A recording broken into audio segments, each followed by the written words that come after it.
Good evening, former colleagues from the FBR cabinet. So happy to see everyone here tonight. By the way, this event is being live streamed on the Facebook page, the FBR Legacy. So if there are any of you who have families and friends who want to go on FB right now, please advise them by text that this is being live streamed.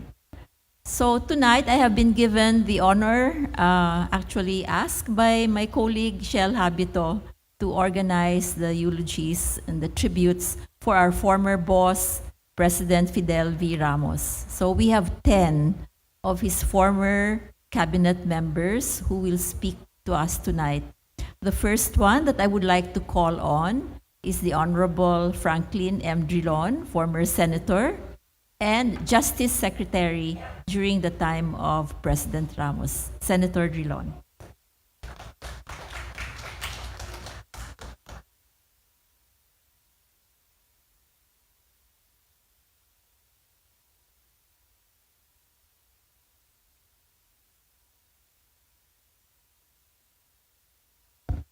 Thank you very much, Nars. I will not go through greeting everyone. I will just want to say good evening to all my former colleagues in the Ramos cabinet. My dear friends, I open with a question. How does one do justice to the life of a remarkable person? A man who, despite occupying the highest post in the land, lived his life with discretion, with humility, and dignity. We owe our democracy to him. While President Cory was the enduring symbol of its restoration, the role of then General Ramos, and later Secretary Ramos, in ensuring its preservation is not often talked about in great detail. President Ramos, as we all know, is one of the heroes of EDSA and was instrumental in its success. In his biography written by W. Scott Thompson, Joe Almonte described General Ramos as someone who, quote, no desk-bound commander, often in the field, living with the soldiers where they were. He knew all his field commanders intimately. Only he could call them down, call him to our side. When he led the soldiers in the EDSA revolution, he placed his country above himself. He placed his country even above his family. He knew the importance of democracy and was willing to risk his life. As Secretary of Defense, I saw it.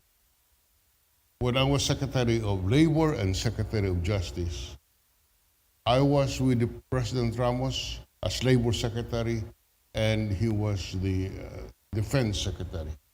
And at that time, there was turmoil in the labor front. My good friend here, Nieves, can witness that. We were together in the Department of Labor. But President Ramos provided some stability in that very unstable labor situation by signing that memorandum, issuing the memorandum, which basically said to my soldiers, don't interfere in the picket line. Leave that to labor and management to settle. And that removed a lot of tension in the picket lines. As Secretary of Defense, I saw him defend President Cory and democracy no less than, how many, 9 times? 9 coups during the time.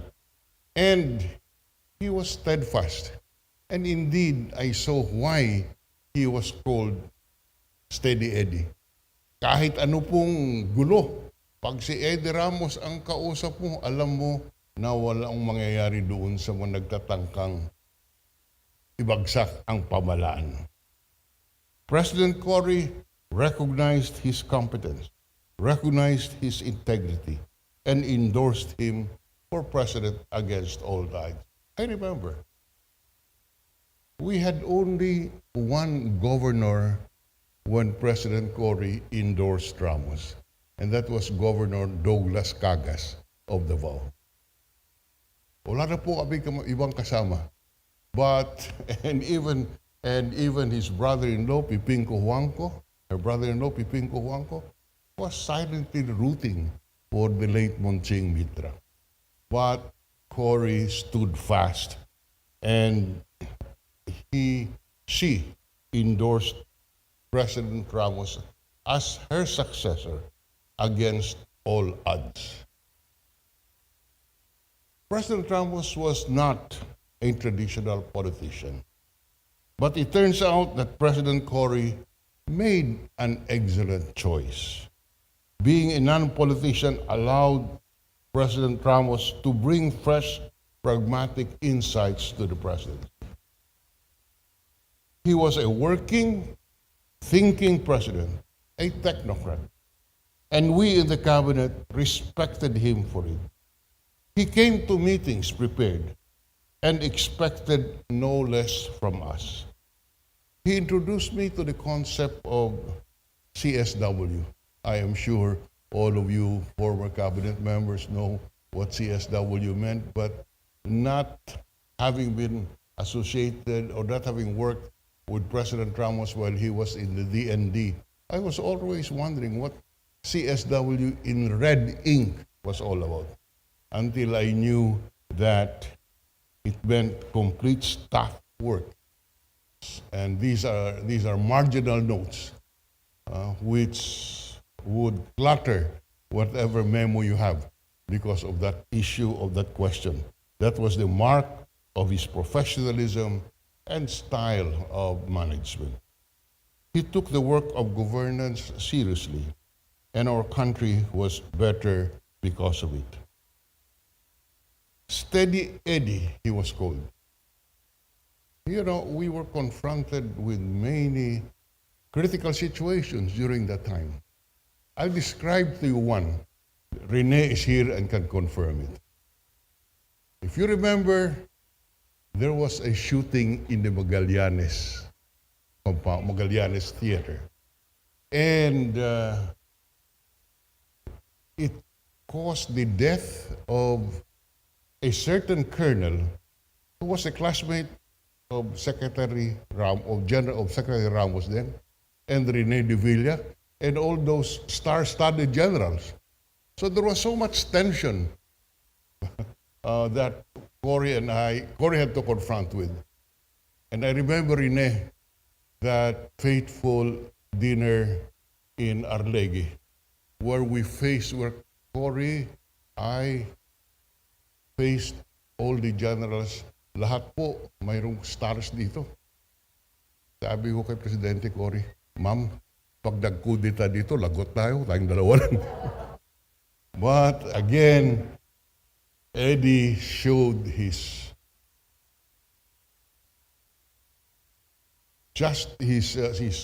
sense of justice and fairness.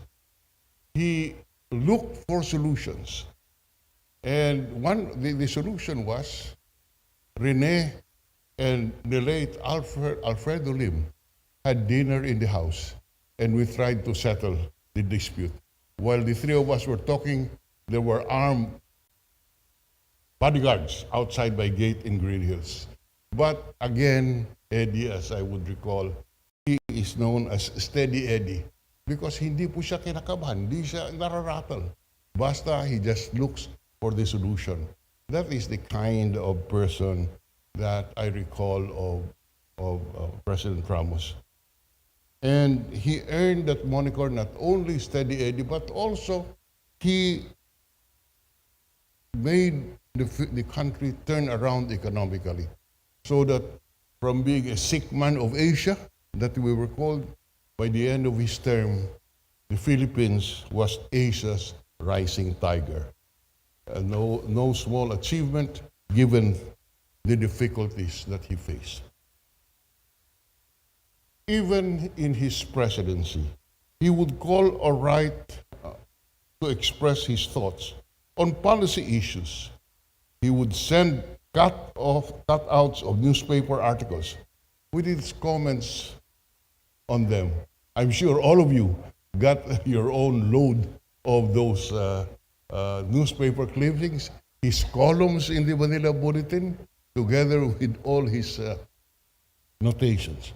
From these experiences, you can glean that his love for country was not contingent on him being in public office or holding a position of power.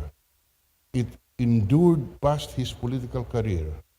He was undoubtedly a patriot who served the country for most of his life. The freedoms we now enjoy are in large part thanks to his courage and resoluteness in defending our democracy. In the Philippines and the modern world, democracy may have been vilified, scorned, or doubted. The same can be said of the revolution which he helped lead. But we remember this great man and how he was a working, thinking president, a true technocrat. And we in the cabinet respected him for that. He came to meetings prepared, always. And it is in the later part of my political career when I joined meetings among some bureaucrats. I miss the way President Ramos would conduct the meetings with precision, with full knowledge, with the full grasp of what was happening. And indeed, we will all miss him. We will indeed miss a great statesman who shaped our history. If we are here tonight, being able to peacefully condole with the family of President Ramos, a great part of that is because he fought for our liberties, he fought for our democracy. So it is but fitting that we gather here tonight and pay our tribute to President Ramos. And so let me end by extending my condolence to the family of President Ramos. We thank Ming Ramos and his family for lending us steady Eddie over all those years. The country owes him for where we are today. So with that, let me thank you for this opportunity to share with you, probably for the last time, how our lives were affected by President Ramos, personally and for the country. And by the way, President Ramos was my ninong in my wedding with my wife here, Mila, 25 years ago, together with Cory Aquino. They were sponsors to our wedding. That is why it is with profound personal loss that I feel that indeed I have lost a friend and mentor. Thank you very much and a pleasant good evening to everyone.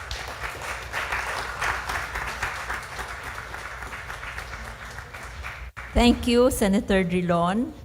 While you were talking, I was watching the grandchildren who are seated in front, and I was telling myself, it must be so awesome and so wonderful for you to be listening tonight to stories about your grandfather that maybe you have not heard before. So we look forward to the other speakers, and the next one is somebody we welcome because we have not seen him for a long time, and until yesterday he was not part of our Viber chat group. But now, Secretary Renato, the comrade in arms and good friend of the late President, will address us.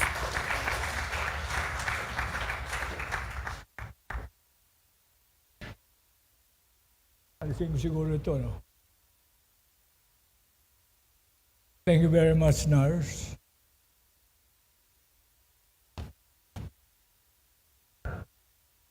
Ladies and gentlemen, good evening. maybe there are those who still don't know me. I'm Renato de Villa, a longtime friend of President Ramos. First and foremost, I would like to convey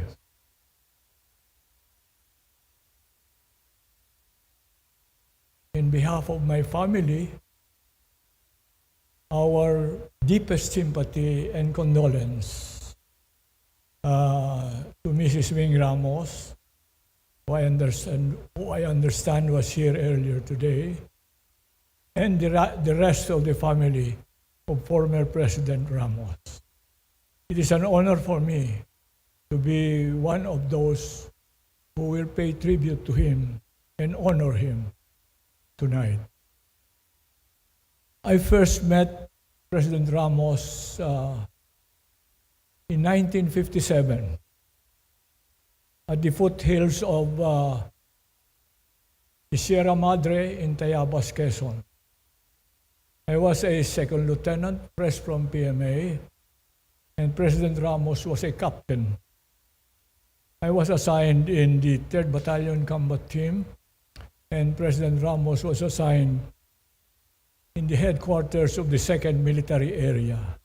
We were in the area for operations, looking for and trying to hunt down a small band of insurgents called, especially for the young ones, Hawks, HUKS, for Hukbong Mapagpalaya ng Bayan. Or they were the insurgents during our time. When I saw him, we greeted each other and exchanged notes with respect to the operations that we are conducting. And thereafter, we parted ways to pursue our respective missions. That was in 1957, or 65 years ago. A long, long time of our friendship up to the day that he left last Sunday.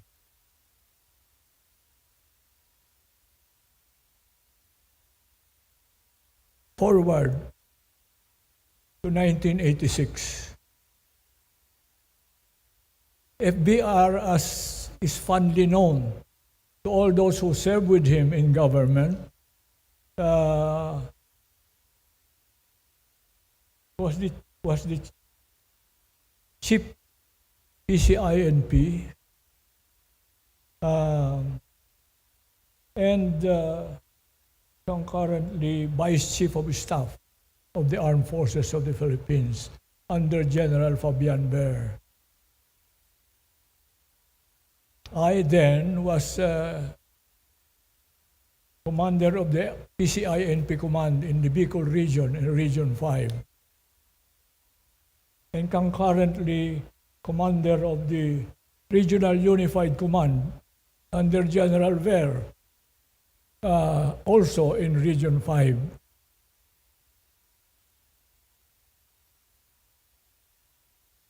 Under my command and control then was the entire Philippine Constabulary Organization in the Bicol region, in all provinces, plus 1 battalion of Army, officers and men, and a battalion of the Philippine Marines.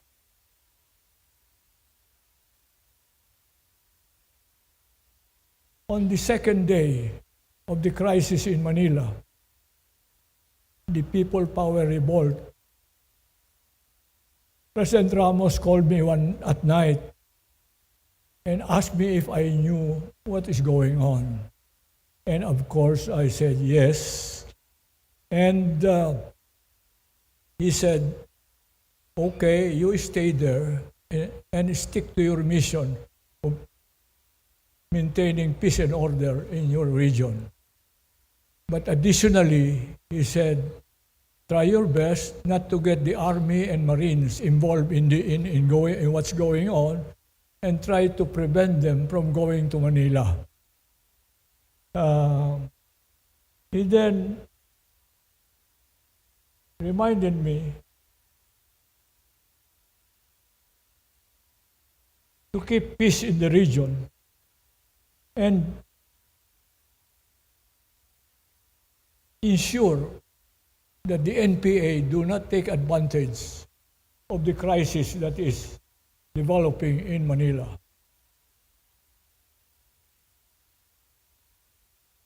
FBR called me again from his base in Kamkrame and told me that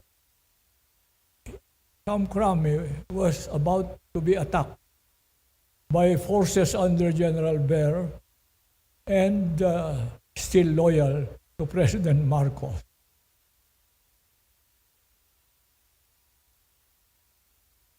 He asked me to assemble a company of PC officers and men and be ready to reinforce Kamkrame and for our boys to be picked up at the Naga airport the following morning.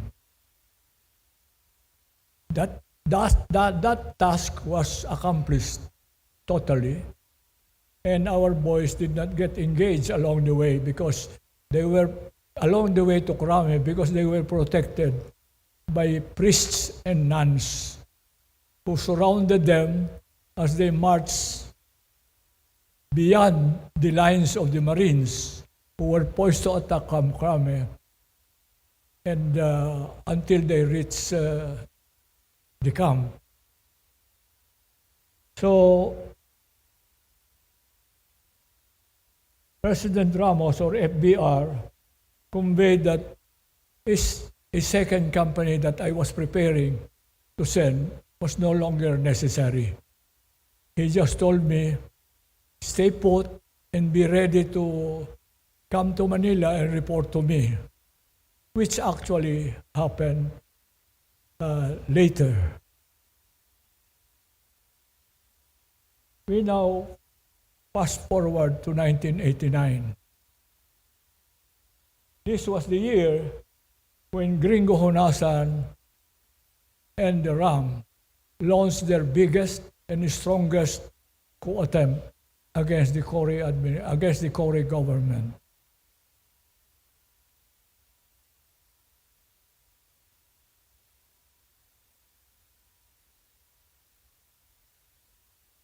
However, not many know that that last attempt, though it was large and heavy,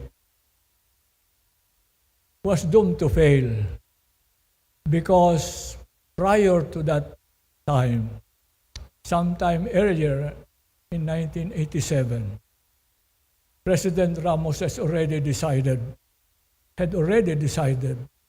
our stand insofar as the government is concerned. He called for a conference, a closed-door conference of major service commanders and the chief of constabulary, and directed that they support his stand to defend democracy and the Cory government from a regime change. And that settled in the minds of most of us in the commander's level, as well as the soldiers under us, what the mission should be insofar as coup attempts is concerned. And that is to stop those coup attempts and prevent a regime change of the Cory government.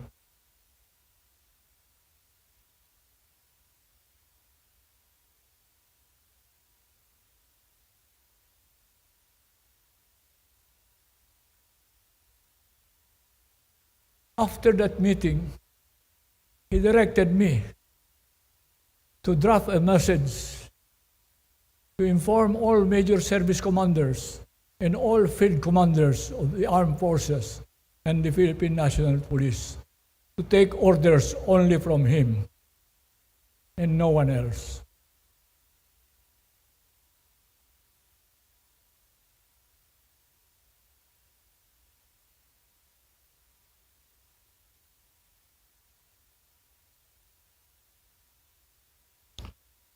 So my friends, I related these short stories about my association with President Ramos, FBR, to most of us, in order to highlight his character, his values, and his leadership. Because I have worked with him, under him, for a long, long time. And we had developed an indestructible friendship with each other, as well as the ability to coordinate with each other insofar as serving the country is concerned.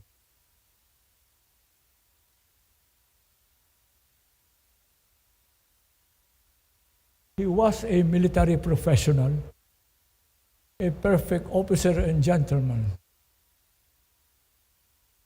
And his leadership is simple. It was simply to set the example to all those who serve with him, as well as those who follow him. He was the skydiver who would jump out of the plane with his parachute, but at the same time carrying a box of beer for his boys on the ground when he lands.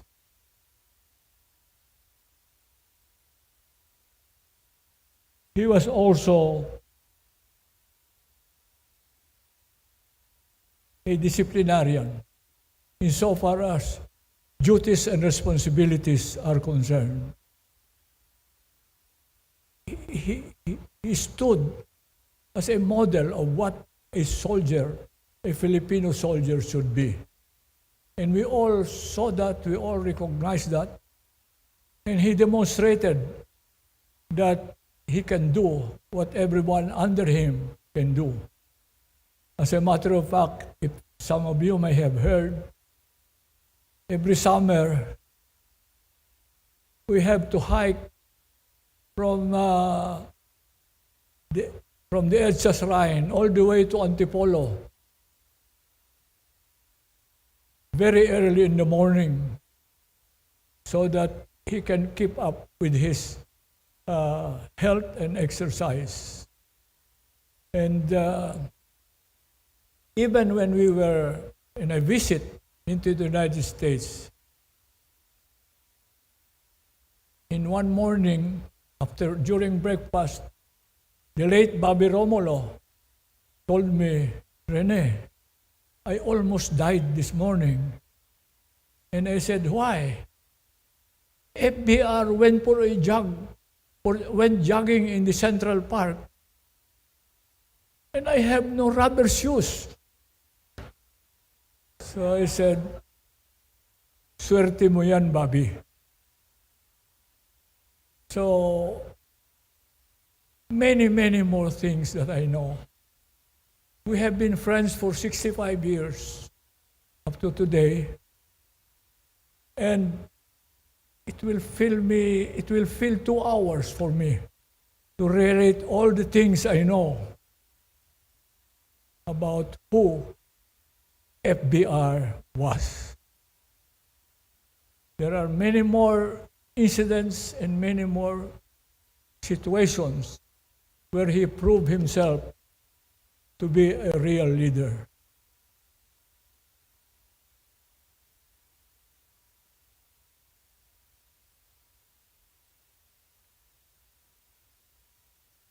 CSW, I think everybody in the cabinet learned what CSW is, as mentioned by Frank, and that is the completed staff work. He was very fond of writing his instructions in the margins of the memorandum or the letter that you sent to him.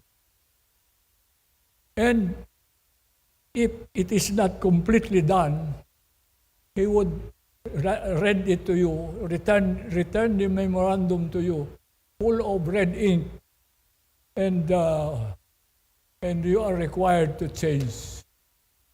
He was also very concerned with how the government is being looked upon by media.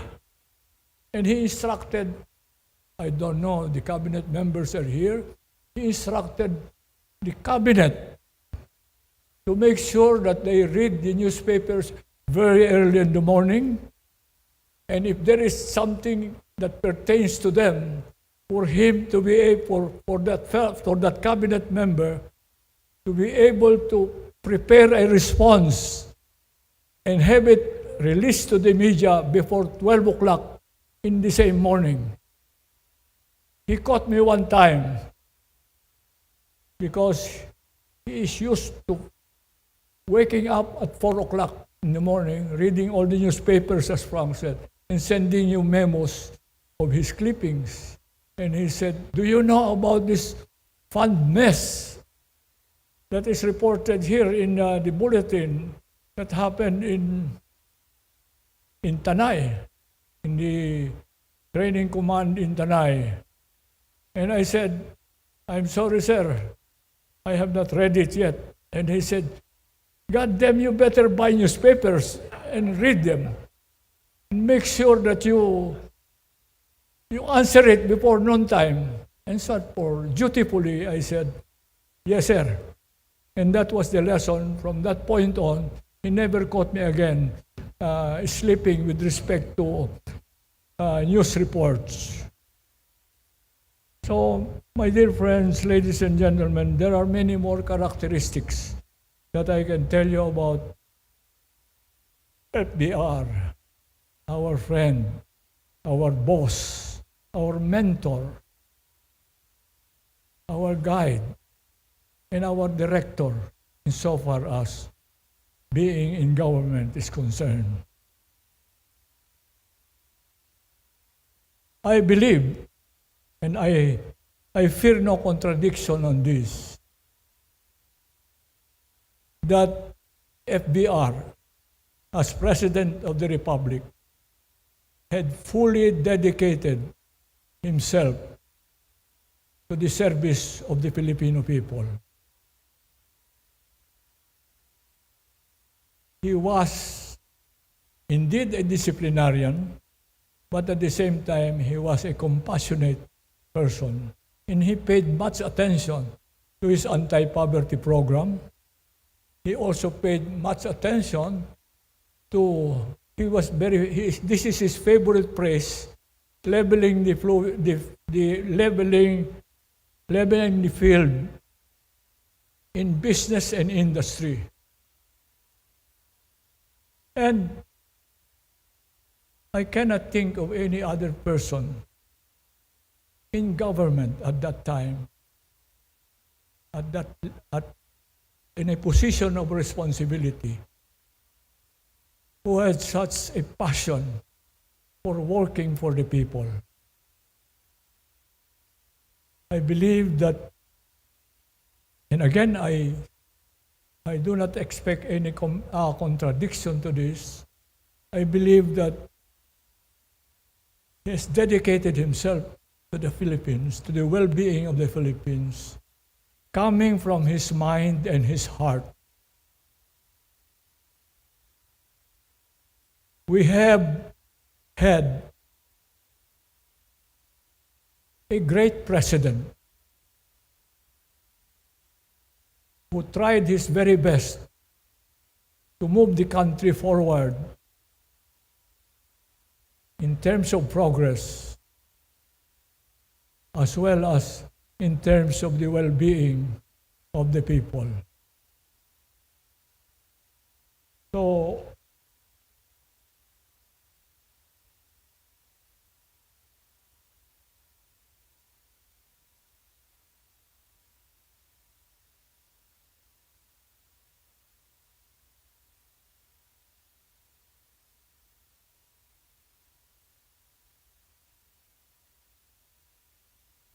my friends,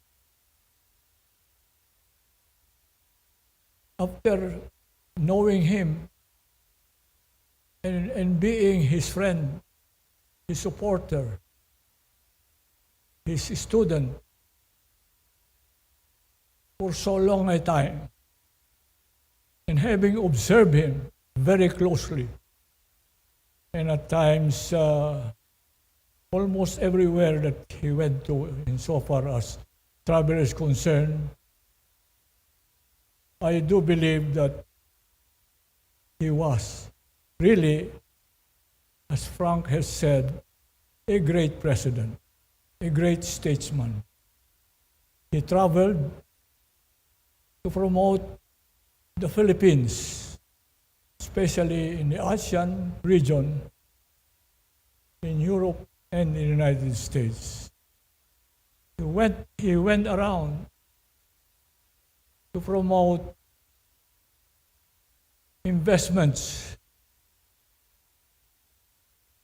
as well as trade, and to a certain extent, in certain cases, the security concerns of the country.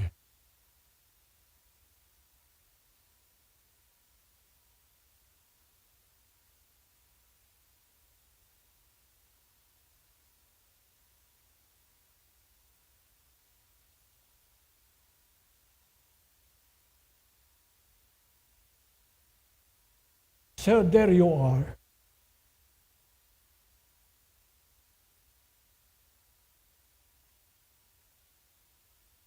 So there you are. We had a president who was a true Filipino patriot, a genuine and indefatigable leader of the country. He was, as I said earlier, a great president who remains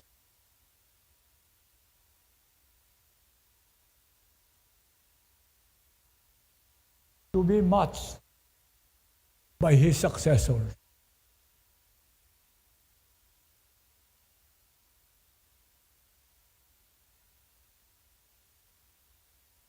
God must have observed FBR as closely as we did, and more, and said, "My son Eddie, you have worked so hard for so long for your country. It's time to rest." Sir, thank you for your most outstanding service to the Filipino people and our beloved Philippines. May you rest in peace in the loving care of our Lord in heaven. And I salute you, sir. Thank you.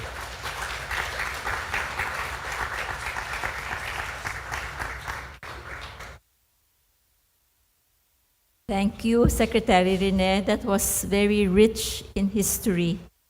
And I would encourage you to write all your memories of your 65 years of friendship. By the way, may we request all the eulogists to give us copies of their eulogy. As you know, the first presidential digital library is the FVR Digital Library, which was had a soft launch a few months ago, and will be fully launched at the end of the year. So all the eulogies will find a place in the digital presidential library. Thank you. Our next speaker was a former DILG secretary, my friend, Rafael Rafi Alunan.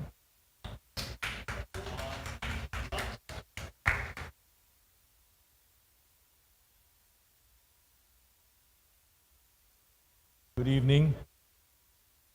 May I first greet the members of the Ramos family who are here tonight. I saw Freddy Halasco, Alex Sembrano, and Lloyd Sammartino who were here earlier. I greet the grandchildren Sam Jones, Patrick Alasco, CJ Sembrano, and Mads Alasco. And I'd like to greet my fellow members of the Ramos cabinet who are here tonight. I was asked to give a 7-minute eulogy.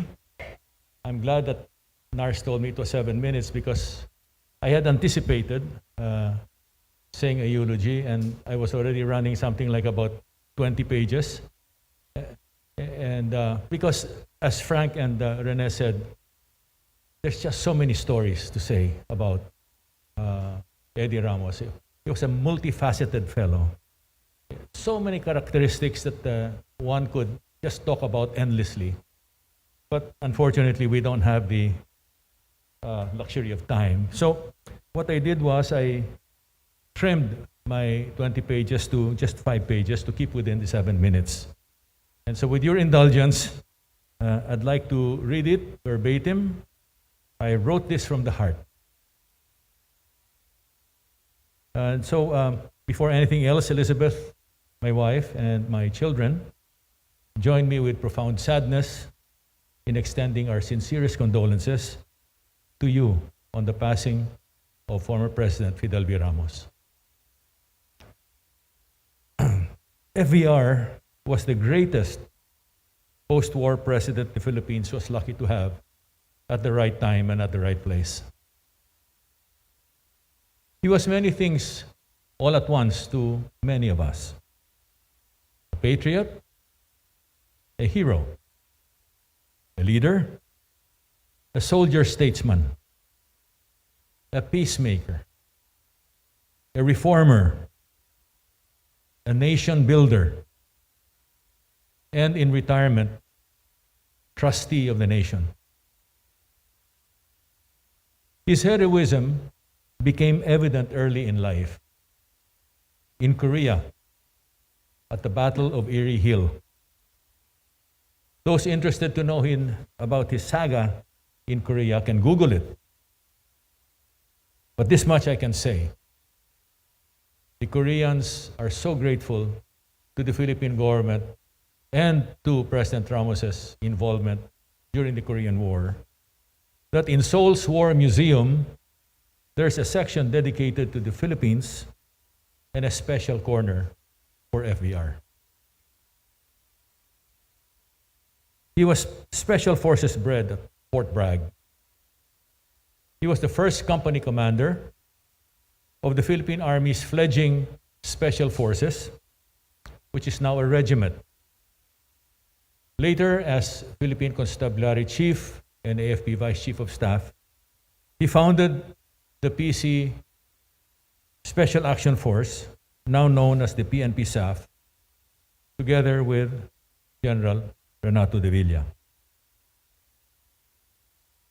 He epitomized the Special Forces ethos in all that he was and in all that he did, serving with distinction whenever and wherever his country sent him or needed him. He lived up to his motto of de oppresso liber, translation, to free the oppressed. Fast forward to 1986. The dictatorship had succeeded in corrupting institutions, oppressed the people, fueled the insurgency, rewarded cronies, and crashed the economy. And consequently, the country became Asia's sick man. But because he believed that a free society was vital for the country's long-term growth and development, he broke away from the dictatorship.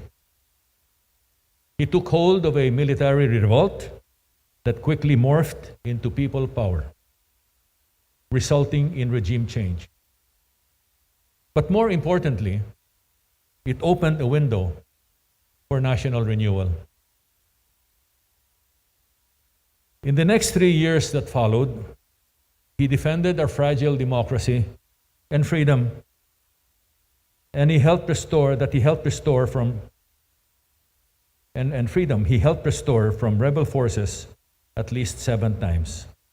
The worst ones were in 1987 and in 1989, targeting the country's centers of gravity. And we have to thank him as well as then Chief of Staff General De Villa for having quelled especially the toughest and the most hurtful to the country, which was the 1989 coup. His heroism earned him his ticket to the presidency. As the 12th President of the Republic, he dedicated himself to making things right and doing things the right way. His rolled-up sleeves signaled that he was going to run the 6-year presidential marathon all the way to the finish line. And as has been said already, and I will repeat because this will be repeated by many of us, he was decisive, tireless, steady under fire, situationally aware, in which case you could not make any boladas, because when he would ask you a question, it was not because he wanted to learn, he already knew the answer. He just wanted to know whether you knew it.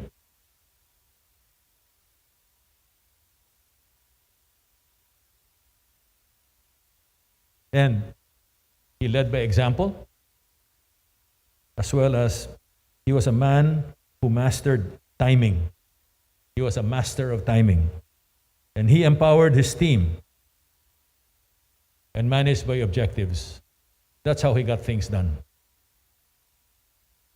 I've personally internalized 9 words that President Ramos came across to me as a code on how to be a better Filipino for a better Philippines. First is UST, Unity, Solidarity, and Teamwork. The second is CSD, Caring, Sharing, and Daring. But there's a third set of 3 words that's hardly spoken about, but which he touched upon in one of his books. Reform, Perform, Transform. And that to me was a code that I had internalized. And I said, had people listened to President Ramos and not considered those 9 words as a mere political slogan, we would be better off as a nation today.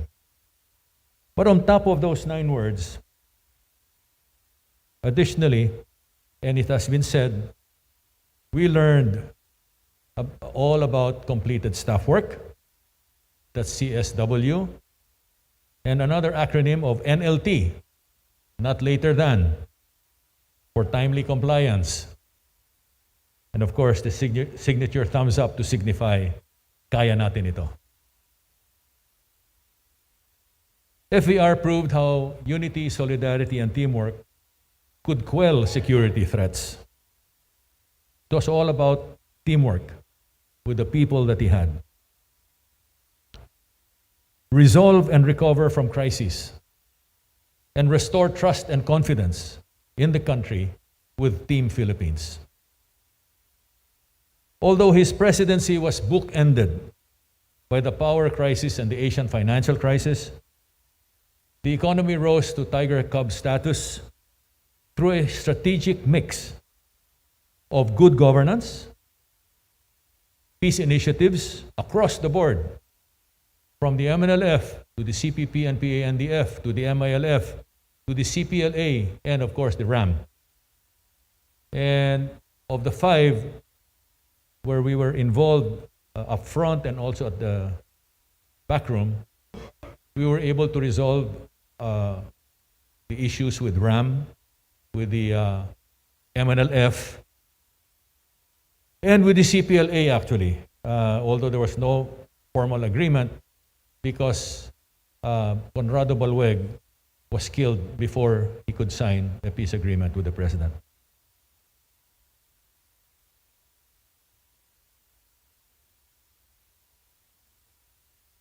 The thing about the MILF and the CPP, NPA, CPP, NDF, those were work in progress by the time he left the presidency.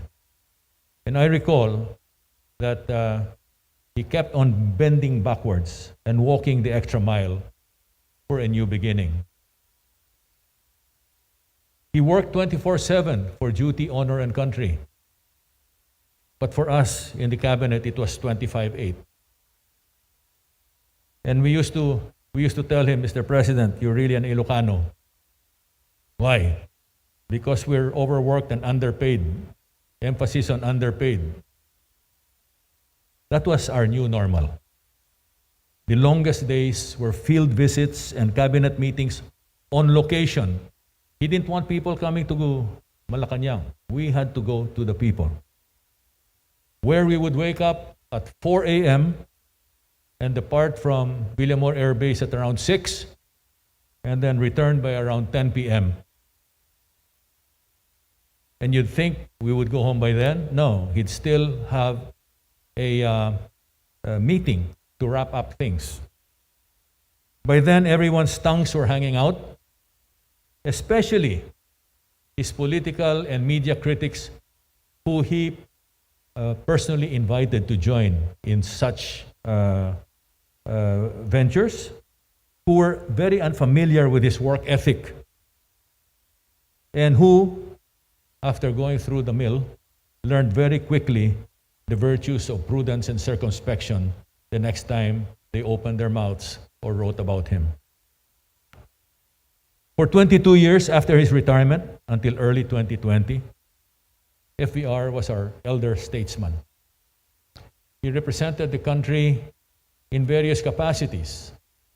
Chairman of the BOA Forum, as a special emissary to break the ice with China, and the many road shows that he held to promote a book and a documentary, which I will talk about also later. And each time that he would come back from his trips, he would submit written reports to the national leadership for reference and for posterity. He wrote weekly sermons, and this was in the Manila Bulletin, and authored many books. I stopped counting. I have a library, and I think I have several shelves there of FVR's books, and I've run out of shelf space. His advice was sought by heads of state, diplomats, businessmen, and pillars of society. And he was a media favorite. To many of us, FVR was our leader and buddy, an uncommon man with uncommon valor. He was larger than life, a living legend. But he was also down to earth and most at ease, bantering with whoever with his vintage acts of endearment. I mean, who could ever forget his tight hand grips? His push-up challenge. The last time I saw him do 100 push-ups and 100 sit-ups was when he was 84, and he was at the PMA, and he called the class of cadets to come on stage and do the push-up challenge. But he started with 10 only. Then after 10, he'd go, another 10, until they reached 100. And if they thought that was the end of that, he says, okay, on your butt, and they did sit-ups, 10 only, until they did another 100. And I think he did that. Oh, by the way, after that, he would just stand up and go to the microphone and continue where he left off, without skipping a beat or, without showing any hard breathing. And I think that's what he wanted to show about how a Special Forces guy is and how we should all be like the Special Forces. That regardless of all the pressures, regardless of the fog of battle and all that, you should still be as fit as ever and be able to think clearly.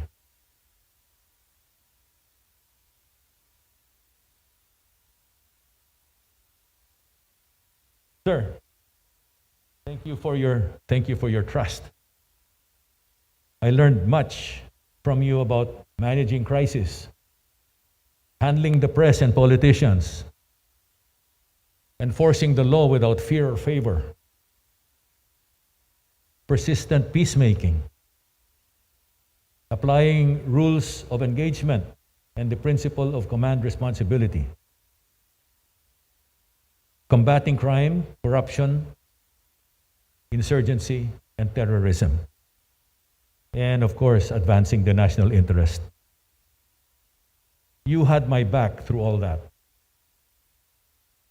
And thank you, sir, for sponsoring my schooling at Harvard Kennedy that enabled me to reunite with my family, whom I had not seen for years because of our workload, and for my board seat in a multinational company after I graduated, and for your full support for the book Silver Linings and Tagaligtas documentary, which captured your decades of outstanding service and the vast influence that you had on society and the community of nations.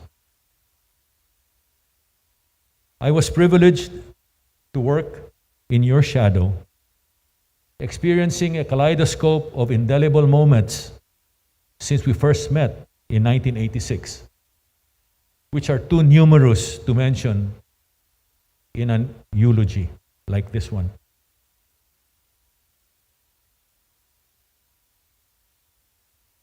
FBR died before President Corazon Aquino's death anniversary. Two presidents I had the honor and privilege of serving with in government. And that goes for most of us who are here. She endorsed his run for the presidency, and the rest is history. We lost a good son of the Republic, a peacemaker who earned his ticket home. Who he really was and what he accomplished will long be extolled by scholars in public records and honored forever at the libigan ng mga bayani. He left behind a legacy that beckons every Filipino to toil each day for a better tomorrow. Kaya ba natin ito?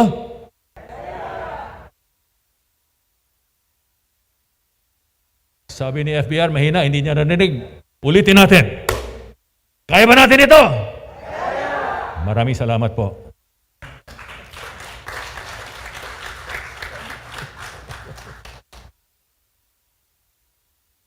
Thank you, Rafi. It was a very heartfelt tribute to our express FDR.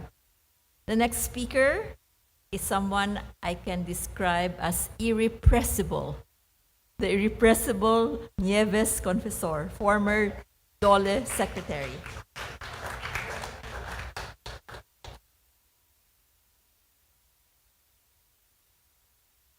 Napakahirap sumunod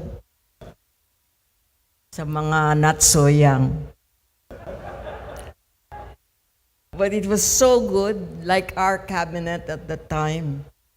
It was so diverse, not only in gender, but in age.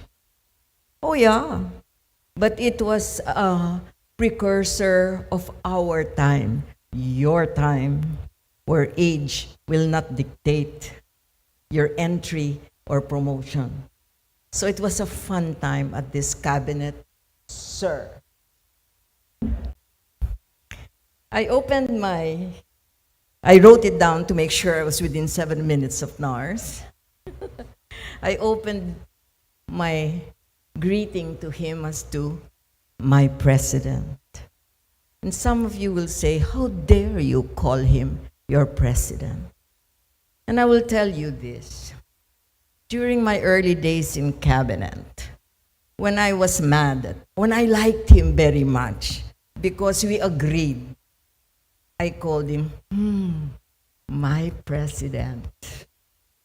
Then when my teammates in the cabinet would gang up on him, I would call him our president. And when I did not like what he said or did not agree with him, I'd say, this president. But I have never used this president for a long, long, long time. even after the years that I had left cabinet. And to the reformer and all the adjectives you had described him, I had written down, he was the transformer. And many people will not see that because his bibingka took some time to cook. And in a sense, at that time, I called him this president because he wanted me to wait for the bibingka to cook. And all I wanted to do was act. And if there's anything that I would learn, Shell was the youngest. I was second to the youngest, Shell. All right, I was terribly impatient. More impatient than he was. So I suspect your gig economy, he will have a hard time to understand. His bibingka will have to cook faster.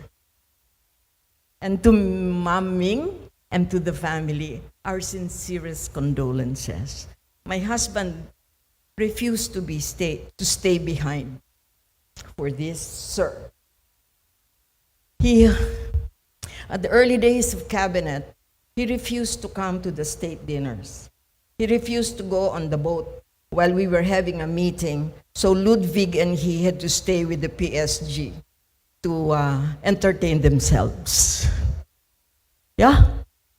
And one day, I guess Ambassador Ambassador June Painor, I just kept telling him, stop it, June. My husband and I have different lives. Government, I've already asked him permission 3 years to work 24/7. He has given it, so please don't ask him to sit down in a state dinner.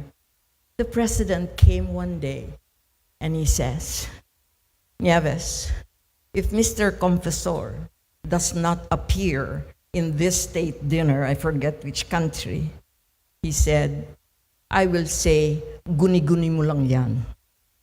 So I had to already put Mr. Confesor in front of him and said, see, sir, he has a wedding ring, that's mine.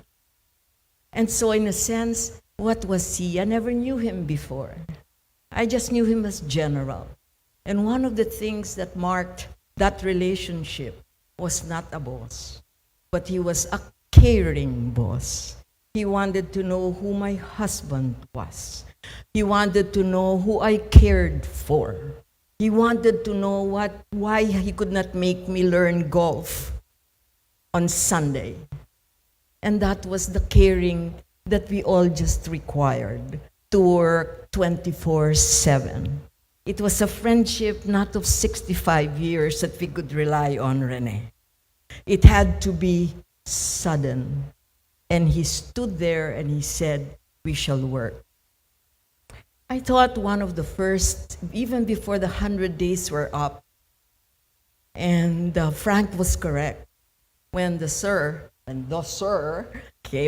President, my president, assumed office, what was that? The stabilization fund issues, oil prices, and my labor did not want to wait the 100 days honeymoon. So the first thing they did was to go on strike everywhere. And it was on strike that said, down with the U.S. bases. And so he said, how do you attend to the U.S. bases? What I know is only labor. Yeah? And so it was there. And I remember he called for me. And I must also tell you, I was one of his last appointments, second to the last. And to my mind, I said, it must have been difficult for him to think that a woman, Chit was our first health secretary, that a woman could actually handle the labor strikes. And so I said, my God, he has a problem with women. Empowered women at that. He must remember that I have lived with Senator Drilon, Executive Secretary Ruben Torres. These guys just lived with unrest. And so what did he do? The military general, he always surprised me So I thought he was going to give me the in-the-box solution because he would say, pick them up. What was his response to me? All right, Nieves, invite them. We're going to have breakfast with them in Malacanang. So I go, sir, left, right, or in the middle? Which ones? Anyone. And that would be the start of something that I had learned from him. The word engage, Rene, in the military had a different meaning when he was president. Engage meant that we would understand what was going on. And that meeting, that breakfast, was the start of a terrible list of tripartite conferences where no decisions were made. It was an undying confidence in his people that we would find some agreement. And as I said, the labor unrest went down by 100%. Yeah, strikes went down and all. But the dismantling of the monopolies, people will see it. But they would also see the other hand moving. The left was moving as well. And what was the left about? This was his social reform agenda. He was not going to leave the rest of the country. As you said, he was a poverty transformer. And therefore, for the first time, even for Dole, we weren't anymore known for labor unrest. Thank God, right? We were now known for what? The first TESDA law was passed during your grandfather's time. And today somebody said, we should not resurrect the ROTC. The gig economy, the fourth industrial revolution, does not need the ROTC. It needs the TESDA.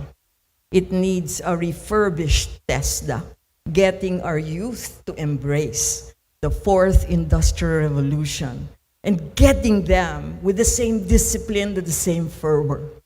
And so I said, that's the way to go. And that was one of his moments, the TESDA law. The other one was his heartache. And this I will share with you, was the migration. The transformer that he was, transformed and framed migration and the migrant workers from labor export to one of migration for development. He knew we could not stop migration, so he wanted to build the pathways. And that's why he went out for BIM-IAGA, APEC, etc., but he also went out to ensure that the host countries were going to start listening to us. And you are correct, Raf.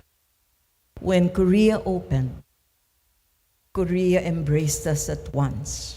We got the biggest quota that they were slowly opening their economy to other workers. And it opened because your grandfather had a corner in the Museum of South Korea. You cannot imagine, yeah? He had the popularity of the BTS at the time. And therefore, they thought I did a great job as labor secretary. Nah, I just did the computations, yeah? But the opening of that market was there. And it was a reframing for our country at the time, that we were opening Korea, Taiwan, and all, not because we had a labor export policy, but because we had to offer our people who were going abroad anyway a better life, a better wage, a better host country. But again, migration became his heartache. In the middle of, on the way to an election that we had to win. And I had to be reminded by Senor Mr. President, Nieves, what is at stake is that election. Can you imagine? What is at stake is that election. Why? We have to win the Senate Our work of dismantling is not yet over. So the floor contemplation case would happen in the midst of an ecosystem that he understood. And I remember that time. Oh, so badly. I already wanted to leave. And I made the mistake of saying it to some media man that I really wanted to go. And he heard about it, and I guess, he called me again. And he says, Nieves, I call the shots. You and Bobby no longer call the shots. So you will go when the time is ripe. And you would pick up a piece of paper that had, I have lost 2 ambassadors. That's not a joke. I mind that very much. And he was in the music room, I remember, of Malacanang. And I could see his pain, that he had really taken care of the migrant workers. And he had an election in 6 weeks to win. And so every day the survey had to be run. And every day he would share it with me. It was negative. It wasn't even an approval rating. We were tracking a disapproval rating. And therefore, he said, one day, Secretary Bobby had to announce that he was going to go. That was part of the roadmap. But its approval ratings did not go better. And so one day, Valong calls, Mom, he wants to see you in the music room. Hala, with a quartet maybe, no? But I knew. And so he said, Nieves, I really, and I'm so sad, because you and Bobby had done a great job. But this is a call for country. I said, yes, sir. Your call, remember? Your shots. And then he said, which was so like him. So he goes, how many years have you been in government? So I go, I'm already getting tense about this whole business. And you know what the question was all about? It was, can you retire? Will you have retirement pay? And I go, Sir, don't mind me. Go for it. And he would take care of me. And in a sense also the social reform agenda, we would have a comprehensive employment summit every year. The GSIS and the SSS were expanded like hell under him. PhilHealth was brought forth. So you now see the institutions being put together. 6 years was not enough. And I wish my president will be here today. Why? He will not stick to what he said 20 years ago. He's going to face the 4th Industrial Revolution. He's going to start talking gig economy. And he would work at it. And that's why I'll miss you, sir, so much. Is because we need an inspired cabinet. We need a creative president. We need a cheerleader. Yeah, we need a cheerleader. And so let me end. Oh yes, I will end. It is he who would frame our migrant frame. He would call our OFWs, as the internationally shared human resource. Can you imagine what the impact of that was? A change of what? The way we regarded ourselves, the way the Philippines saw as its role in the new global economy. So there you go.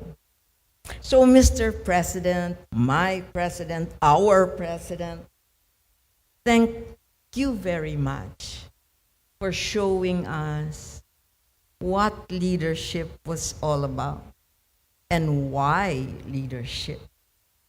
And media reported that you had fired Romulo and Confesor due to the contemplacion furor right before the 1995 election. They did not see your pain. You had said that it was most painful. And I said, yes, sir, but we move on. But as you said, your call, sir. Your caring support continued on years later.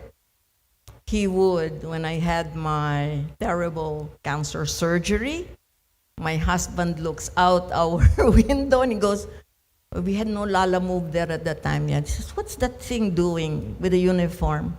I said, huh? And it was a book from him and a note.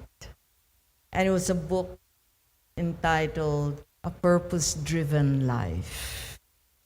And it resonated with me. And because now I could see why he was, even after the presidency, as you call him, a trustee of the nation. And let me just end with another note where I saw him so sad.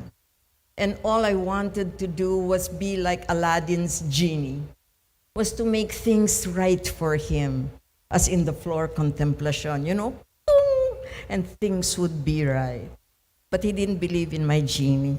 He only believes it's Bibingka anyway. So I had attended Joe, your aunt's wake, the mass. And he came forward and he said, hi, sir. I said, I always like to provoke him, you know, to go to share some more of the corny jokes. And then he said, Nieves, are you okay? I said, sir, I'm fine. 10 years in revision na ho. And he says, okay, as long as, you know, as anything happens, be sure to tell your family. And that one really got me. And he was the saddest person at that time. And all I wanted to be, sir, was Aladdin's genie to you. That after all, dear God, let him be happy. The rest will do him well as well. So thank you.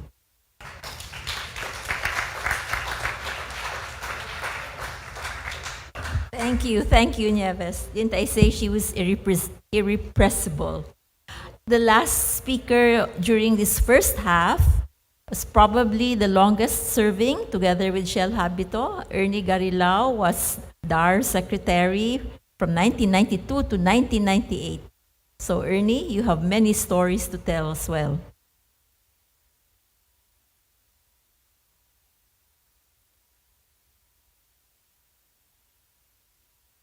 I'm actually a man of few words. To the family of Mrs. Ming Ramos,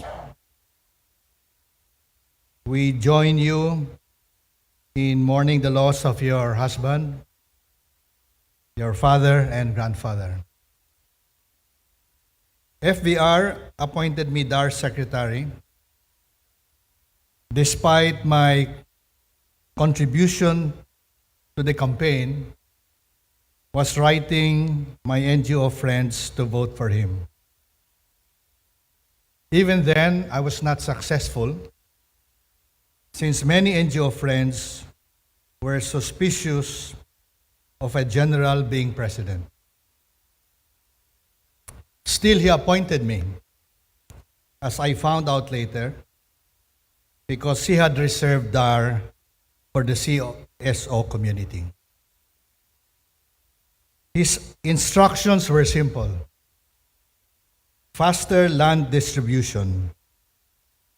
And for those cabinet colleagues whose land was reformed, I say I was just following instructions.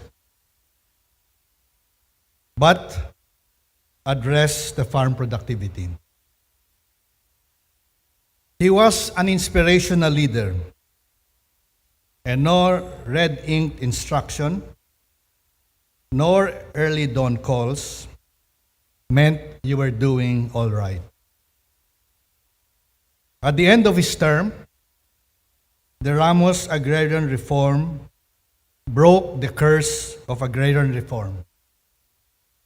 It distributed the highest number of titled lands in the history of agrarian reform, a record still now being held now.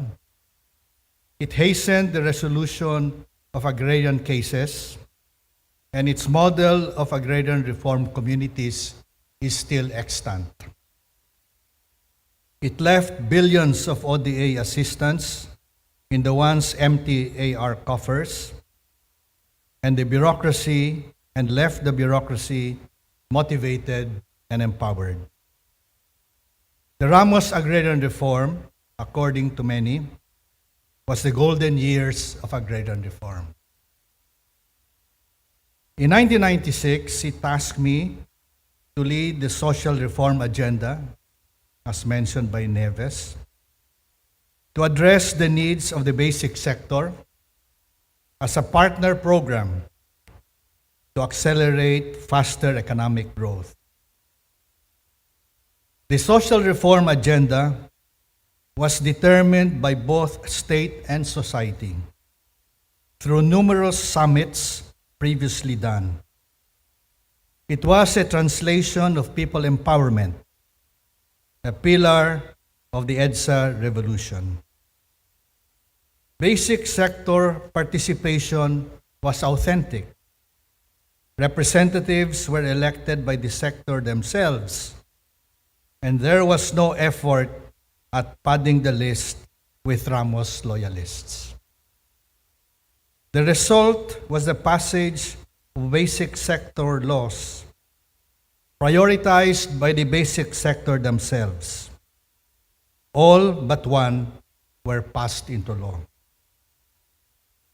This partnership with the basic sectors will never be repeated by his successors, who were suspicious or uncomfortable engaging the disadvantaged sector with difficult issues.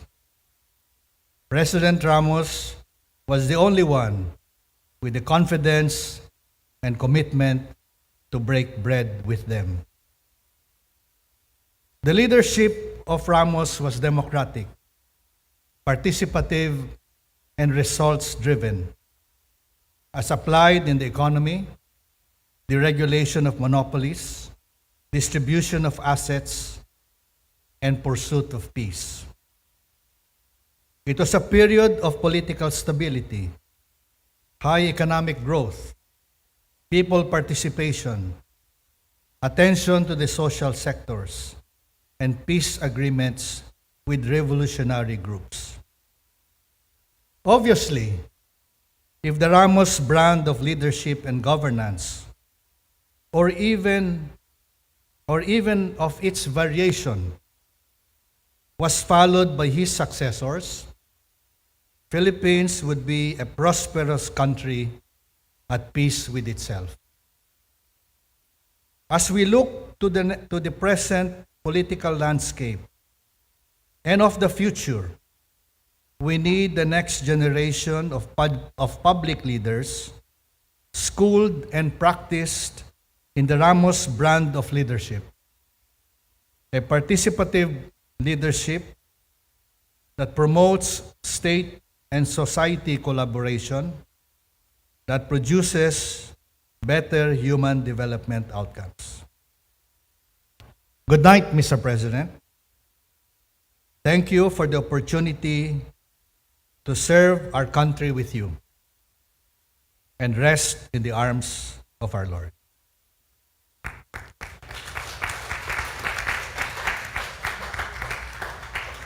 Thank you, Ernie. We'll pause for a break. We're very fortunate to have the string quartet of the Manila Symphony Orchestra led by Mr. Jeffrey Solares.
Thank you, MSO String Quartet. May I now call on Miss Cora Alma de Leon. Is she here? Is Cora here? Former DSWD Secretary. Welcome, Cora.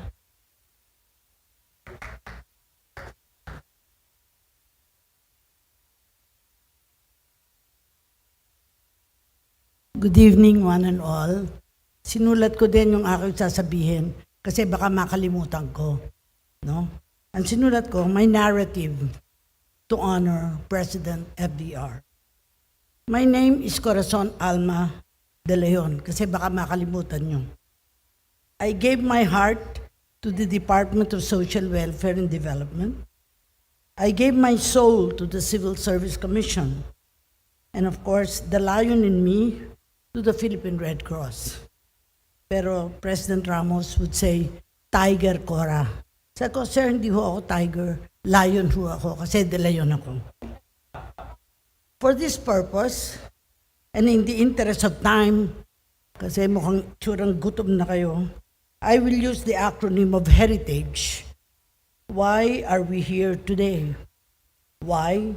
Because I always wanted to be an elementary school teacher, to make complex things simple and to make simple things complex, which often is in the case in governance, plans which don't get realized. What is the H in heritage? We honor the man who made sure his cabinet observed CSW, completed staff work. Parang up to now, it still rings. Completed staff work ba yan sa present government? He empowered our country with the electricity after all the brownouts we suffered in the previous administration. R, he believed in human rights, particularly children's rights, because we were able in 1995 as DSWD head, we had an interagency group that went to Geneva to present the first report on the Convention on the Rights of the Child. What happened? We could no longer put in the birth certificate illegitimate because they're products of relationship, legitimate or illegitimate. Human rights advocates who were in prison were released also during that time. He was an internationalist, bringing our cause for development, like in the World Conference on Social Development, where he had met in Copenhagen and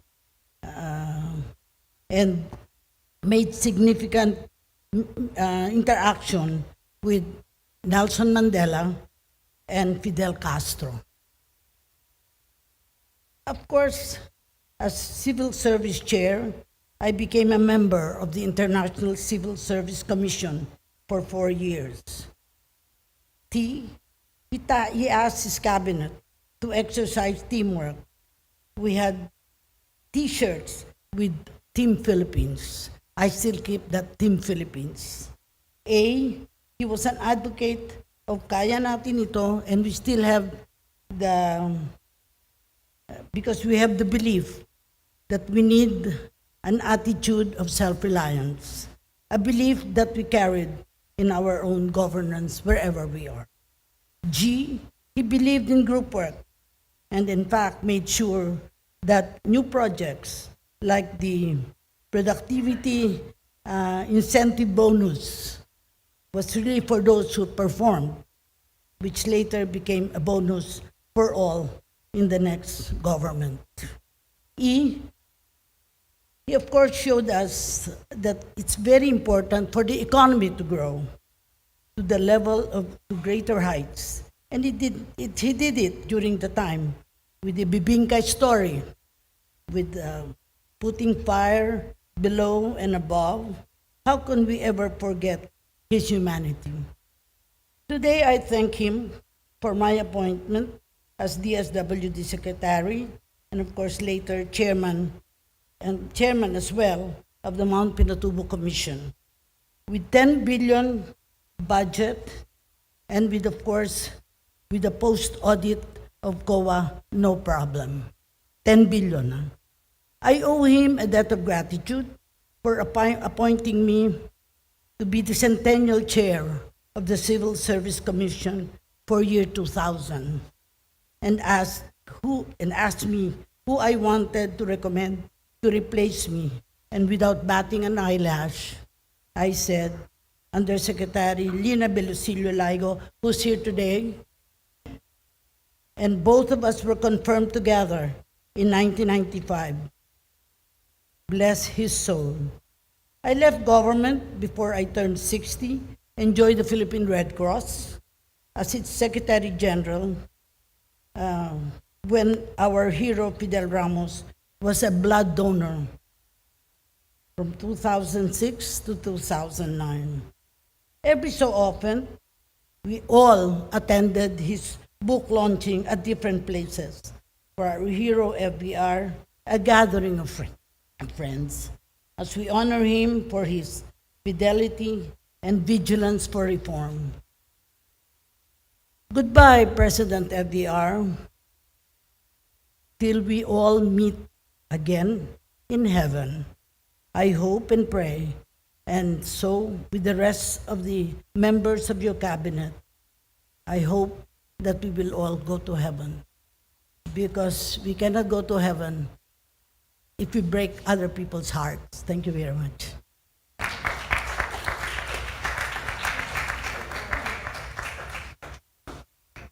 Thank you, Cora.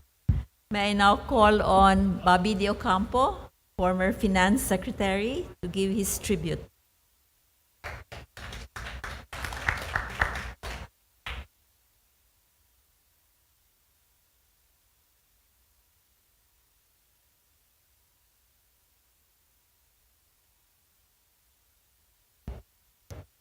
Before I begin, may I ask all of you to please stand up? Now that you're up, please turn to the person to your right and do a fist pump. And then to the left and do a fist pump. To the person behind you and do a fist pump.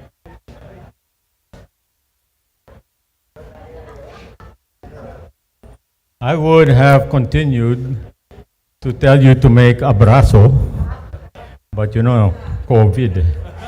So I hope you don't mind a shortened version of one of FBR's favorite ways of starting a speech and getting everybody all limbered up again after sitting for quite some time. So, thank you. Please have a seat. First of all, I'd like to extend my sincerest and deepest condolences to Mrs. Ramos, the rest of her family, to the grandchildren and his children. Some time ago, I think, after I had completed my term as Secretary of Finance, somebody asked me, what is the secret to becoming a successful, or at least reasonably successful, Secretary of Finance? And I answered, the secret is to pick the right boss. Fortunately for me, it was really the other way around. And I would thank God, FBR, my lucky stars, for the fact that he had decided to put his faith on a relative kid like me. I was barely past my mid-40s then, to become the Secretary of Finance, being, at that time, the youngest to ever hold that post. It is indeed a deep honor for me to be able to pay a tribute to President Fidel V. Ramos, whom I call my then boss and always boss, which I'm sure most of you will feel the same way. He was the first non-politician to run for office, public office, for the first time in his life. And we again thank God and our lucky stars that he won, even though it was by a slim margin. He was not a politician. He had no bailiwicks. He had not come from a dynasty, nor was he even interested in developing one. But he had also the good fortune of having the full support of Tita Cory. But having said that, I can arguably say, and many may agree, that he was probably more prepared for the presidency than many who tried their best to become president through a political process. I say that first of all because he had the educational background. He came from West Point, and you can count on the fingers of your hands how many people from the Philippines could get to West Point. I stress that because there were a number of people at the time he was running for president who would say, "Ay, general lang yan, sundalo lang yan," and so forth and so on. At the same time, he had honed his leadership qualities on the battlefield. And therefore, for President Ramos, patriotism was not a slogan. It was a lived experience.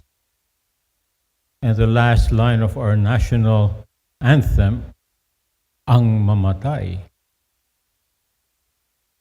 para sa iyo," was something that he experienced in wartime as he faced bullets and put his life on the line for our country. Because of that patriotism, he approached the presidency with an undying love and faith for his country and his people. And he put that at the forefront of his mindset in leading the country. Secondly, he had a desire and confidence on the Filipino and the Filipinos' qualities to be able to bring the Philippines back to the leading place it had been before all of us started to worship Singapore and Malaysia and so forth and so on, who previously thought that we were the leaders. Because of this, he became a leader's leader. And to this date, I would say, is the most internationally respected among our presidents. His leadership allowed him to define what globalization was in terms that others may not have thought of. This was made apparent during the leadership of the Philippines by him during the APEC. It was President Ramos that thought of and organized the ABAC, or the APEC Business Advisory Council. Therefore, putting forward a principle of governance that he pursued and enunciated for his entire term, meaning that the private sector was to be a major engine of economic growth. He also subtly defined what was an independent foreign policy without rubbing the powers that be in the world the wrong way. You may recall that no less than Xi Jinping, who at the time was the head of China, paid a state visit to the Philippines. And those of you who happened to be in the dinner for that state visit may recall that he even got Xi Jinping to sing Was it an Elvis Presley song? An Elvis Presley song. But shortly after that, or shortly before that, he was also able to invite President Bill Clinton. And Bill Clinton even played the saxophone during the state visit. Of course, we all remember that it was also during his term that we were visited by no less than now Saint John Paul II. There were many things he had done on the international sphere to be able to restore our collective pride in the Philippines and to be able to show the Philippines off to the rest of the world as the country that was becoming a model in Asia, and as some would put it, a tiger cub economy. On the domestic front, he had so many achievements that it's going to take me at least 7 days rather than 7 minutes to finish relating all of these, and many of you have enumerated them. But I think you will not truly understand why he accomplished all of this if you do not try to deeply see the mindset and basic principles that motivated him to do what he did. There are many principles, but let me name a few. Number one, his idea of good governance was not to be goody-goody and just issue one regulation after another in order to exact proper behavior from citizens. His idea of good governance was to position the government as an enabler rather than as a provider.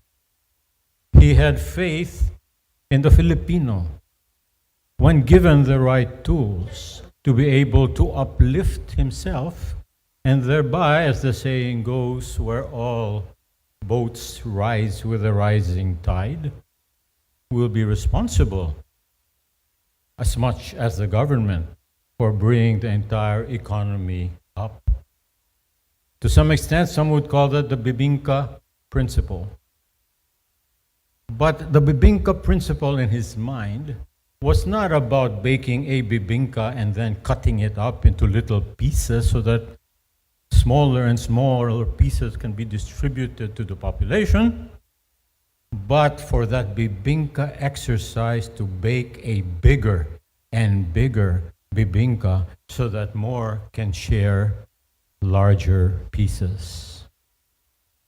The second principle of his governance was the private sector as a main engine of growth. Get the private sector, get the government out of the business of doing business, was the privatization principle of the time. And as a result, we ended up privatizing even water systems. And as a result, we went back to privatizing the airline industry. As a result, we were able to solve the brownout problem by inviting investments from the private sector to help the then smaller budget of the national government to solve the power crisis through what he called BOT, BTO, boom, boom, boom. You remember that? Some people will say, corny, you know? But he would keep it up until it sunk into everybody's minds to the point where magazines in the entire world were featuring our BOT private infrastructure program as the model of the entire world. And we would go to state visits armed with hundreds of folders indicating what our BOT projects would be and inviting the rest of the world to invest in the Philippines. Come, the Philippines is once again open for business.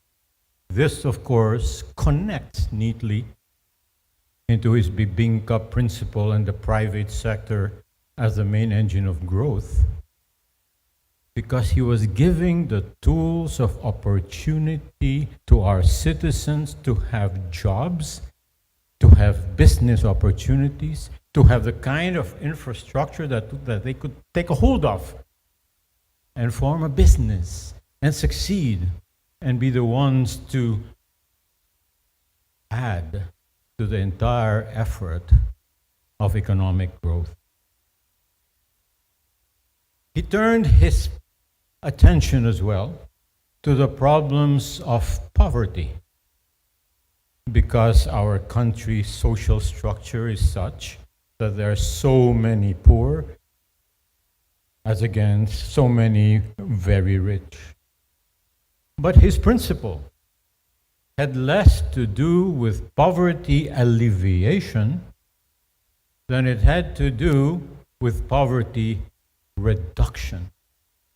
It was not a question of making the poor people feel poverty to be more tolerable or to be given handouts, but rather to be given the tools, as the trite old saying says, the means to fish, so that they could fish for a lifetime, and the means for society to be able to expand its middle class, without which one can think of all kinds of problems that will face the Philippines without a strong, healthy, and vibrant middle class, fully educated, not only to lead in business enterprise, but discerning enough to vote properly, having experienced what it is to be in the context of a governance system that relies on their dynamism. The fourth principle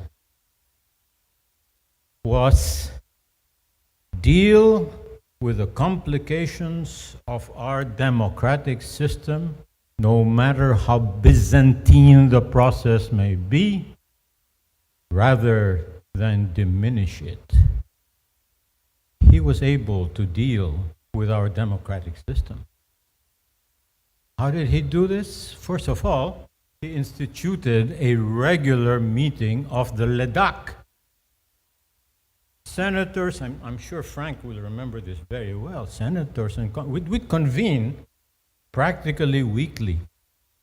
And we were not talking about who's going to be the majority floor, whose votes are going to do what. It was a focused discussion on where we want to be in the year 2000. Philippines 2000. To some extent, he left the political maneuvers to a very skillful Rainbow Joe de Venecia, while concentrating the focus on the legislators who met every week in the LEDAC towards the question, what priority pieces of legislation can we come up with in order to move our country in different directions, in different sectors, ever forward to achieve what we, being all Filipinos, regardless of party affiliation, would want to see at last, rather than arguing about our political ambitions. Let us instead discuss our national ambitions. He even brought this idea down to the cabinet level. I don't know if some of you remember this exercise, but he had a little room in Malacanang. And if cabinet members could not agree on a policy, then he would bring these cabinet members, I was a victim of that once, to this little room, which was probably a fourth the size of this room, and then say, well, you sit down, I have some other things to do, and when I come back, I hope you have reached agreement. Well, it was like the College of Cardinals. you better elect a pope or you're not going to eat. And yes, we were not given food. So if it was Rafael Alunan earlier who said we were underpaid, we were also underfed. I remember a time when we were having a cabinet member and the catering service brought in lots of food. Oh, he was annoyed. And from after that time, this amount of food never appeared again. And some of us, including myself, would have little secret bounds of peanuts or whatever under the table so that we don't perish while the discussions are going on. Fifth principle, leadership by example. He worked harder than anybody. He worked in the car. He had a fax machine there. He had all kinds of communications, even though we didn't have mobile phones yet. He would call people up, like me, at 5 a.m., for goodness sake. Oh, I thought I was in my deepest sleep, and all of a sudden my phone will ring, and what do I hear? Babe. Sir. Nabasa mo na ba yung nakalagay dito sa dyaryo? Ano bang comment mo? Naloko na, no? I haven't even read it, and he had already gone through a pile of clippings before I had even, awakened. But his kind of work was purposeful. I mean, you can work and exert all you want, and you will be like a gerbil on a treadmill. You know what I mean? Have you seen these little mouse-like creatures that run and run and run and run? But go nowhere. A lot of exertion, staying in place. Not him. His work was purposeful, even if it was hard work. It had a mission, because he's a soldier, mission. And at the same time, it had organization. Like Frank said, he was prepared. He knew what the subject matter was. He could actually do two things at the same time. To the annoyance of some people, he could be sitting at a cabinet meeting, then somebody will approach him and he will deal with that business, but he never loses track of the main subject matter going on, even if he's talking about something else on the side. He was organized. And he believed in technology to organize things, even though technology at that time was relatively fledgling. He introduced the barcode system to the filing of documents in Malacanang so that it was easy to know where they were and what subject matter. And that's how he kept things in the proper perspective, in the proper detail, without overmanaging, because he was organized. Sixth principle, focus on vision and issues, not political positioning or dynasty building. We as cabinet members never had to waste our time figuring out photo ops for him. He was not into that. And we would think of things to do along those lines, maybe, not him. If ever there was a photo opportunity, humorously, he would organize it himself, and he would be his own photograph choreographer. Oh, dito ka, dito ang pwesto, yung mga girls dito, and all that sort of thing. But he was never one to be frivolous just for the sake of political popularity. Seventh principle, all of you had already mentioned, and that is CSW. But to show you just how hard he worked at CSW, let me relate to you an interesting story during our state visit to the United States. We went there, and of course we had the schedule for him to meet various business leaders, political leaders in the United States. in a private room, and they would come one after the other, on and on and on, until it was even past midnight. To the point, believe it or not, that the security detail, big hunky Americans, assigned to him, had to give up. And the following day, they decided that they're going to be servicing him on shifts. Even the American military couldn't keep up with the schedule of Fidel V. Ramos of the Philippine military. Eighth principle, think out of the box. Because he thought out of the box, he supported the tax reform that was not the usual tax measure that had been historically, you might say, the default tax method of the government, meaning to say, if they see a yawning budget, they will think of a tax to fill it. Not him. He supported a tax reform measure that actually lowered the taxes, simplified taxation, and depended instead on the broadening of the base of taxation and evening the field among large and small business corporations. Nene would know that. She was deep into helping out that process. And the result of the thinking out of the box is the first time that the Philippines experienced 4 straight years of budget surplus and experienced the highest revenue efficiency ratio to date. That was him thinking out of the box. And that was him thinking out of the box when he saw that the way to get some issues resolved is to knock 2 birds with 1 stone. What do I mean?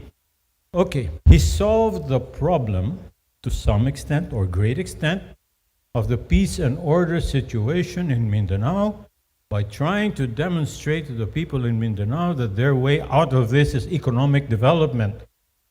Not war, not troublemaking in order to get funds from the government.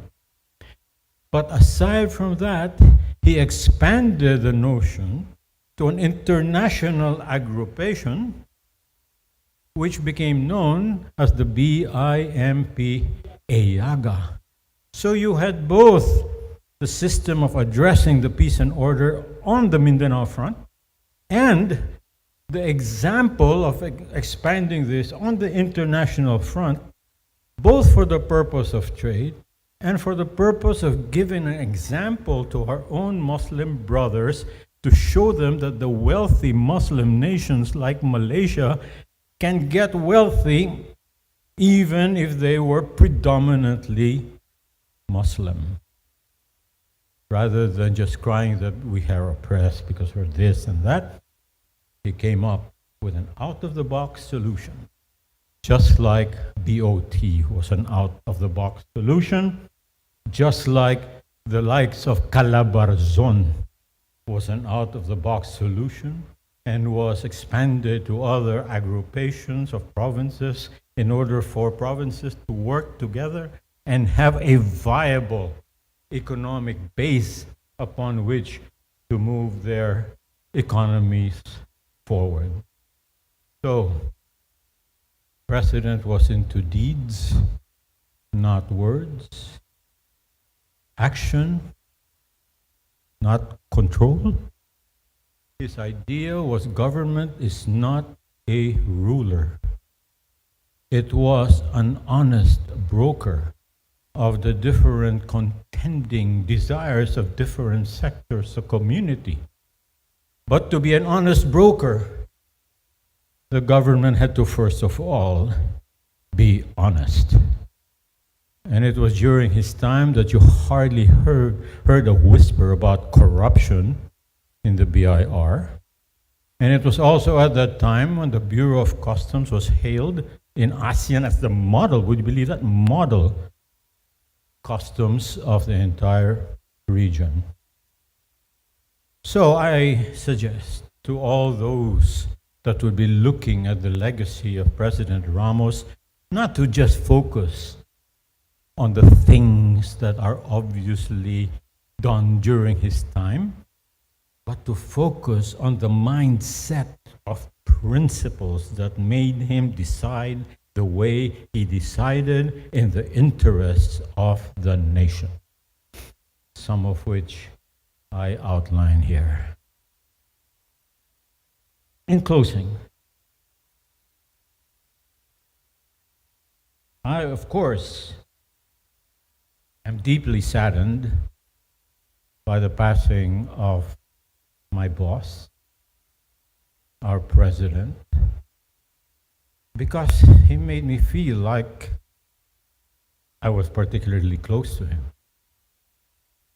Even before he campaigned, he would come to my rented house in Magallanes, bearing bunches of papers under both arms, and we would sit at the dining table, just him and me, and the only other person with him was Balong. And we would go through these papers because we were trying to figure out what would be a correct economic pitch during a campaign. Then after he had won but had not yet been declared, he agreed to my suggestion that we hold our meetings at the DBP. At that time, I was chairman of DBP, and it had a fairly confidential room. And so the people in there became known in media as the DBP boys. And it's also there that we formulated the names of the people who might be in the cabinet. And I also remember that there were only 7 people in the room, including myself, who offered then Vice President Estrada a position, which I think was anti-crime czar or something to that effect. President Ramos relied on me to be his golf partner, but he was kind of naughty. Whenever there would be a visiting head of state who was into golf, he would call me up in the wee hours of the morning and tell me, "Oh, partner tayo." And then he would naughtily connive to ask me to pretend that my golf game was, so-so on the first hole, so that he can begin to put in the bets from the second hole onwards and then collect. He had quite a sense of humor, sometimes kind of naughty. I remember one of his favorite jokes was, he said, and he attributes this, by the way, to Dimaporo, the privilege of Muslims is that they can have 4 wives. But if you want to have more, you have to be a Christian. He was there on my 70th birthday. He was there during the wedding receptions of my children. So you have to pardon me if I was in denial mode for a long time, thinking he would live on and on and on. But we have come to the moment now where he will definitely live on, because his legacy is there, and it is a legacy that people will always look at and remember and try to emulate. And it is our particular responsibility as his apostles to do what we can in our sphere of influence to make people, political leaders, the youth, remember these principles of governance, so that we may come to the day once again when the Philippines will rise to its deserved position. Mr. President, you were a great president. Now may you rest in peace in the eternal happiness and loving arms of our Lord. Our Lord knows that you have done your CSW for Him in this earth. Thank you very much.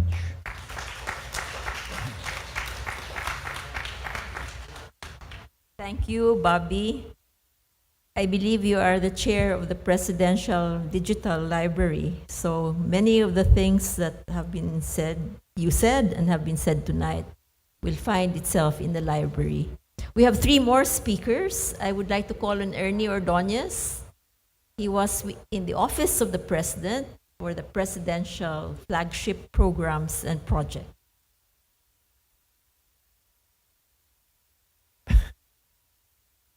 Thank you, Nars.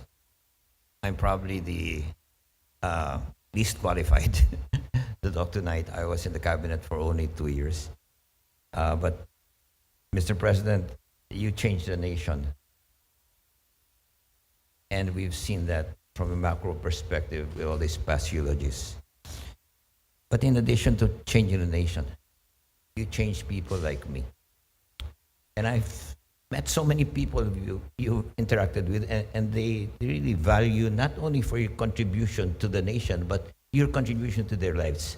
So today I'll go from the macro to the micro and tell you about 3 things that he did, 3 incidents where he changed my lives. And I want the grandchildren especially to listen to this, because as you see a great man and a great leader in President Ramos, you must see a generous, kind, compassionate human being in him. And for people like me, that really meant a lot. So what are the 3 incidents? First, you must understand I was probably the least competent of all of them.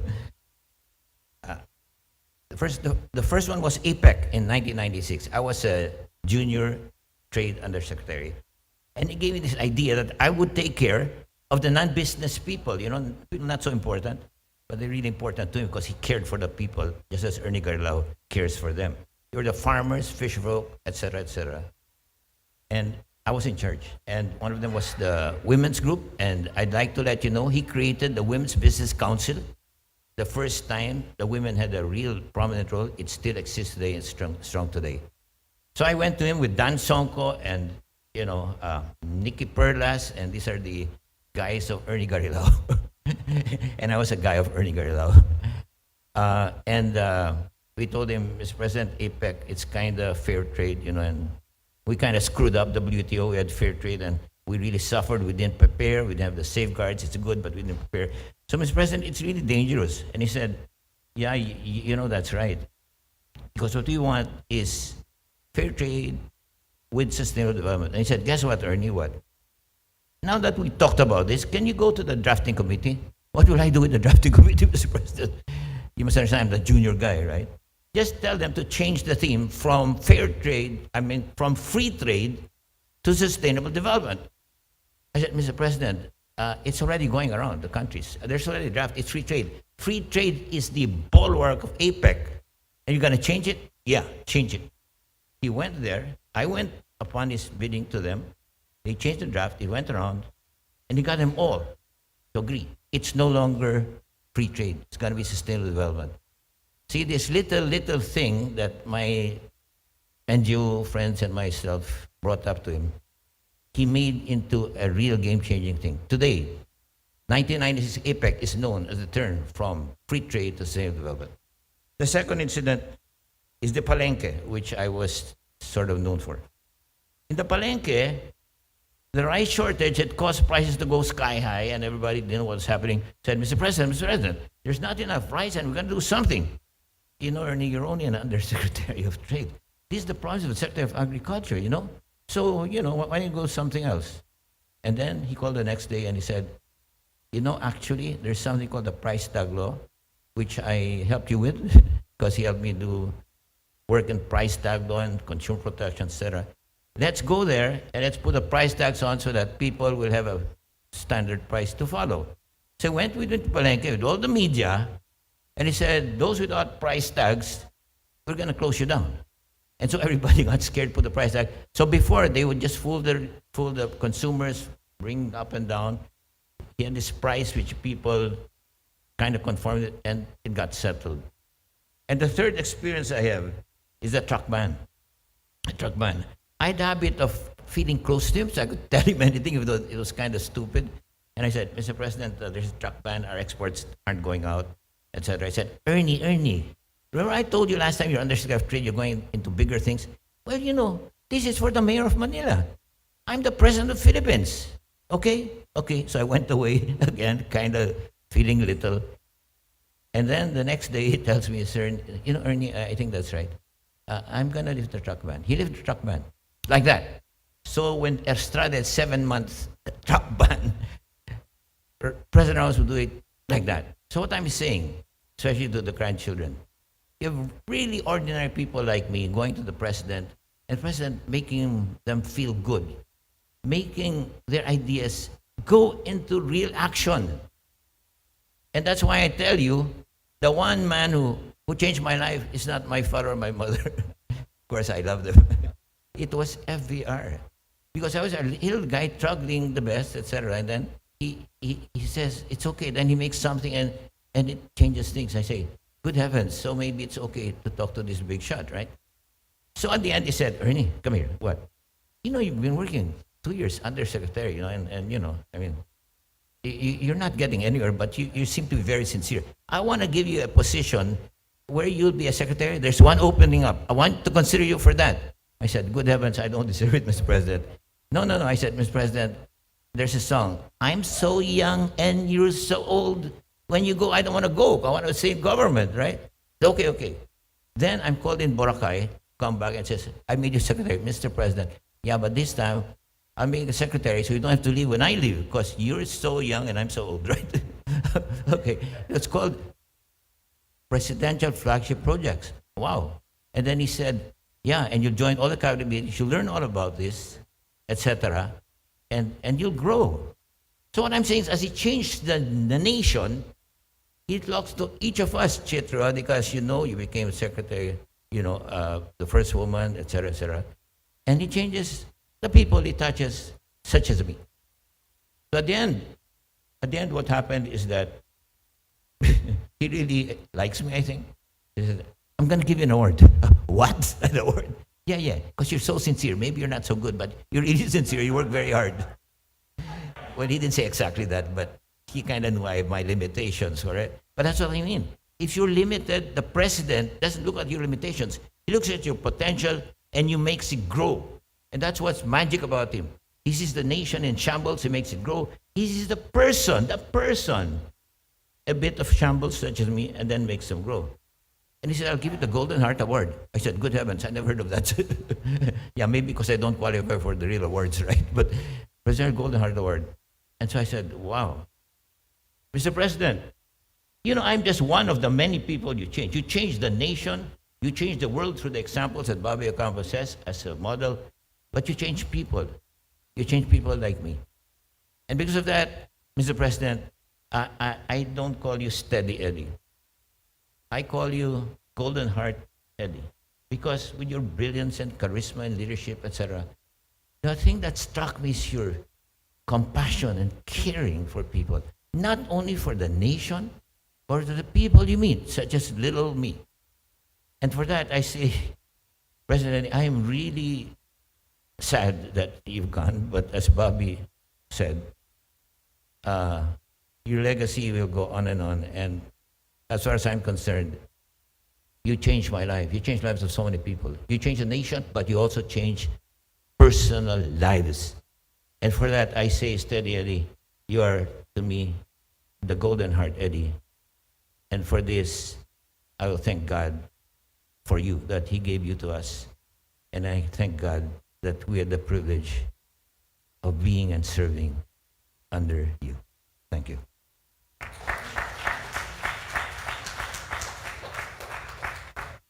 Thank you for the touching personal story, Ernie. May I call on Amina Rasul? Is Amina here? She was the former chairman of the National Youth Commission.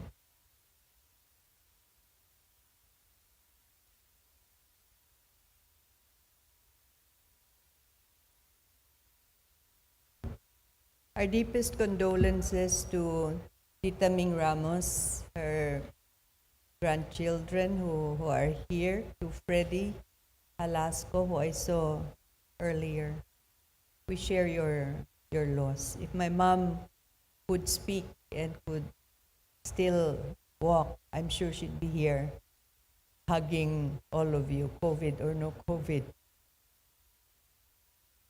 Earlier, the story was told about the 5 a.m. calls. I only got it once.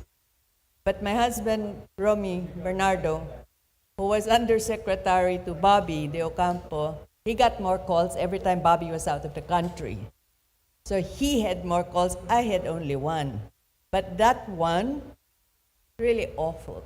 I was savaged by a small newspaper on the front page, and I had a small organization, the National Youth Commission. And I got one call, and it was FVR asking me, can you handle this? And I said, yes, sir, yes, sir. And he said, okay, you need any help, call. That was the only call I ever got from FVR. So I must have done pretty okay with my organization, right? When FVR ran for president in 1992, only 2 elected senators, remember, Frank? Only 2 elected senators joined the Ramos slate.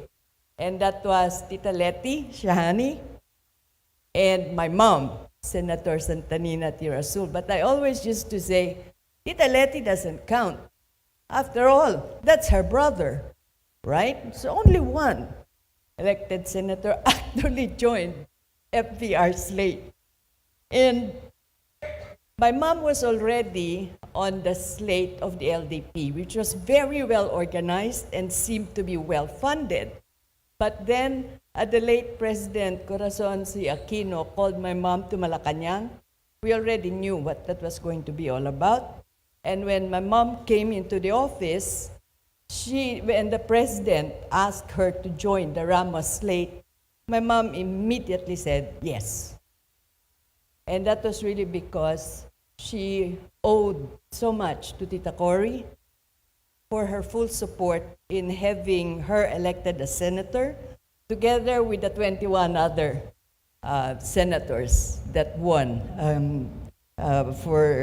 in the first election. My mom really worried about FVR's delivery of speeches.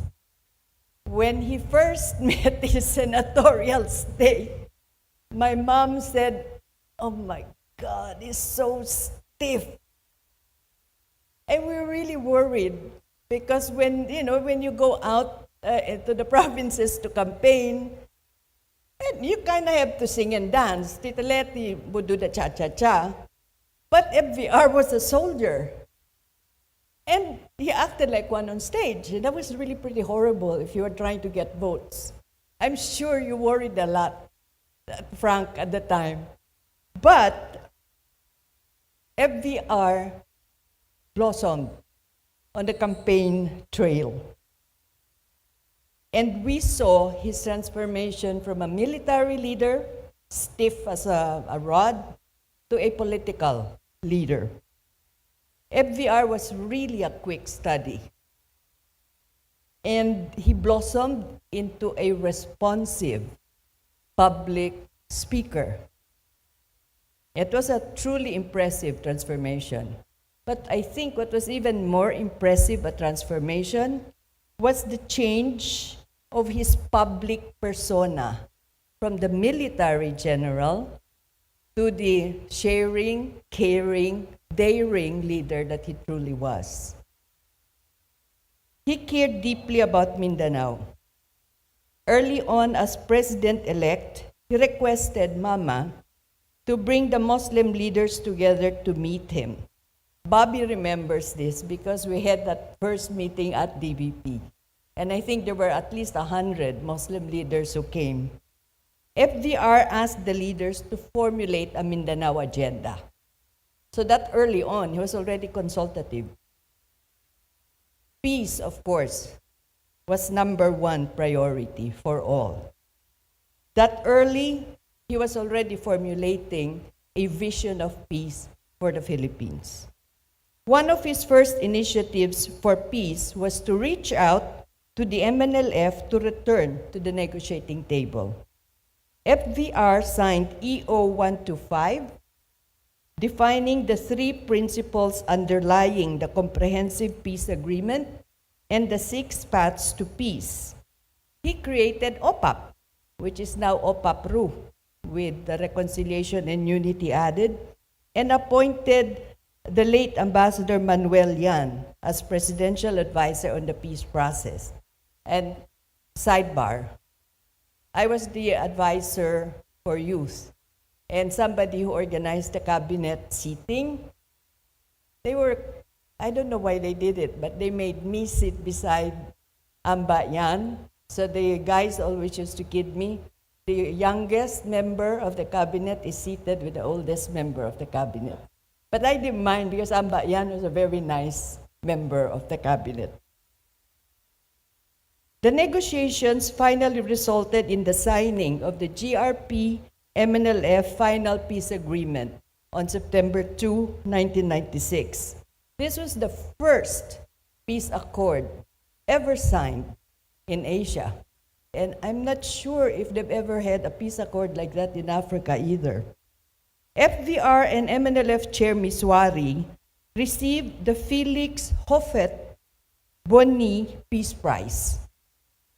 This award honors living individuals and institutions that have made a significant contribution to promoting, seeking, safeguarding, or maintaining peace in conformity with the Charter of the United Nations and the Constitution of the UNESCO.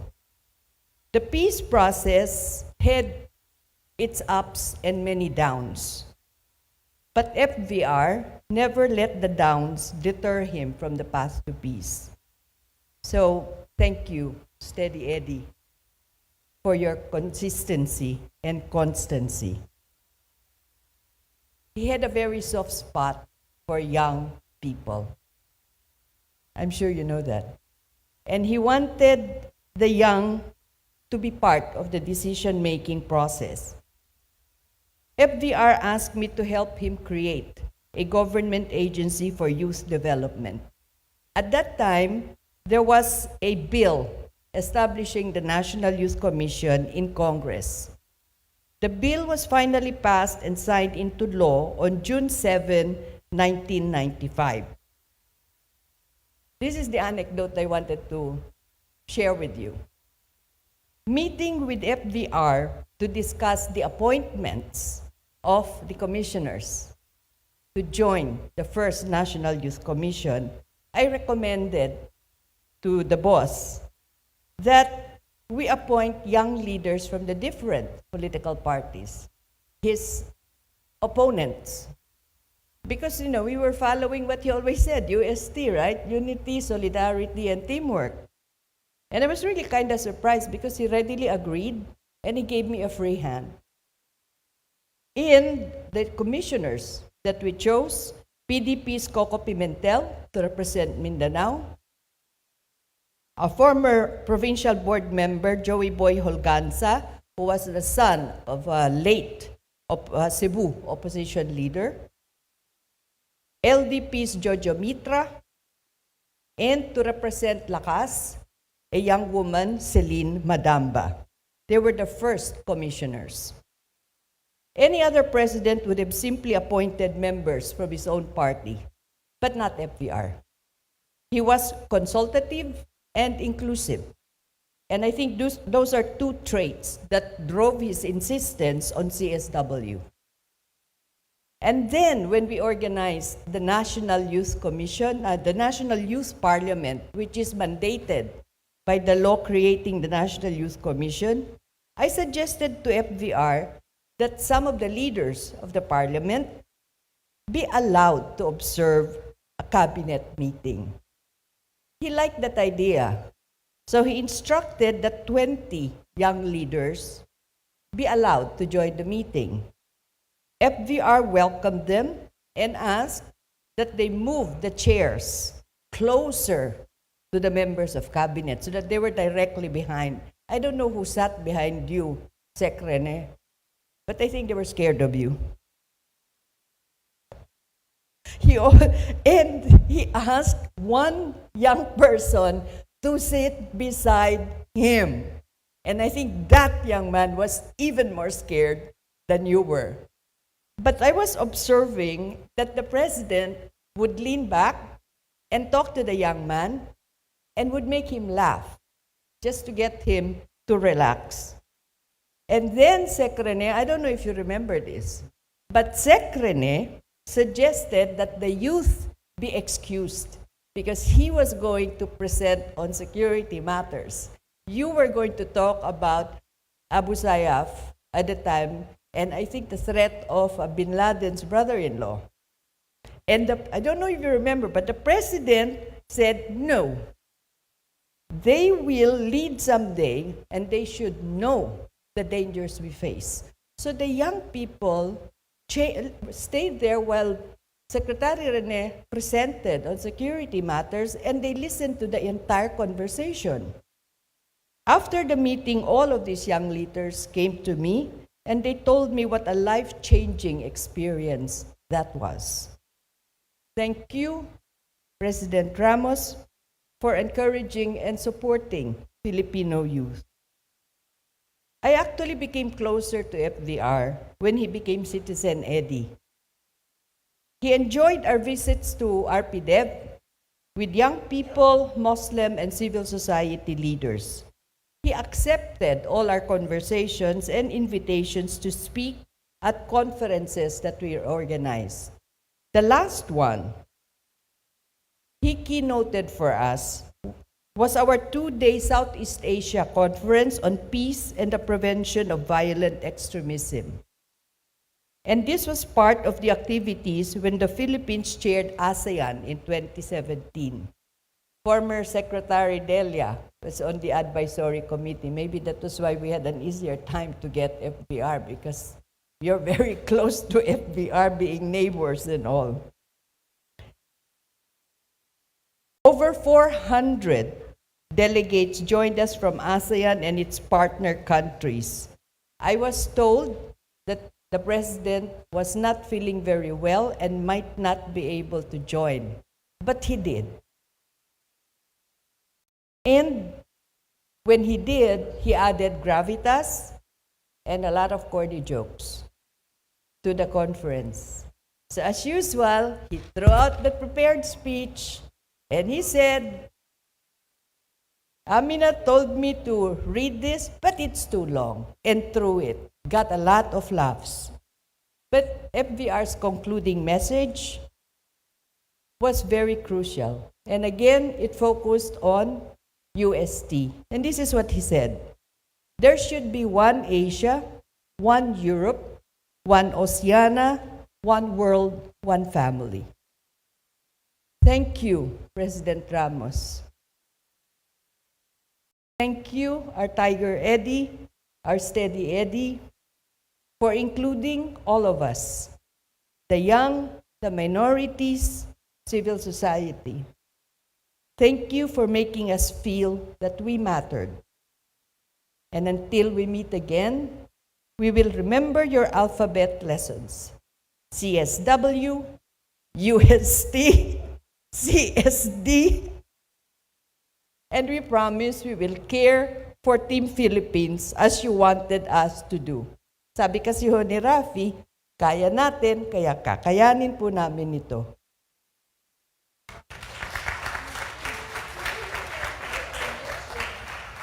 Thank you, Amina.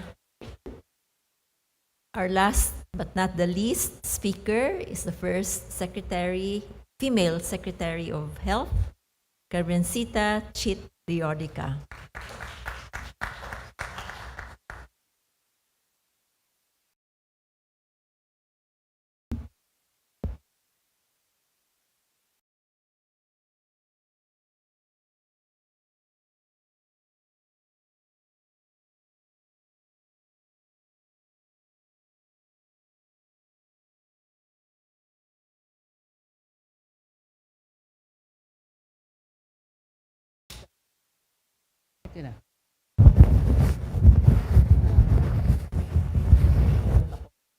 Good evening, everyone. I hope I beg for your indulgence and apology to allow me to disinfect the mic. Sabi ni Rafi, ikaw ang Secretary of Health. Sige, gamitin. Sorry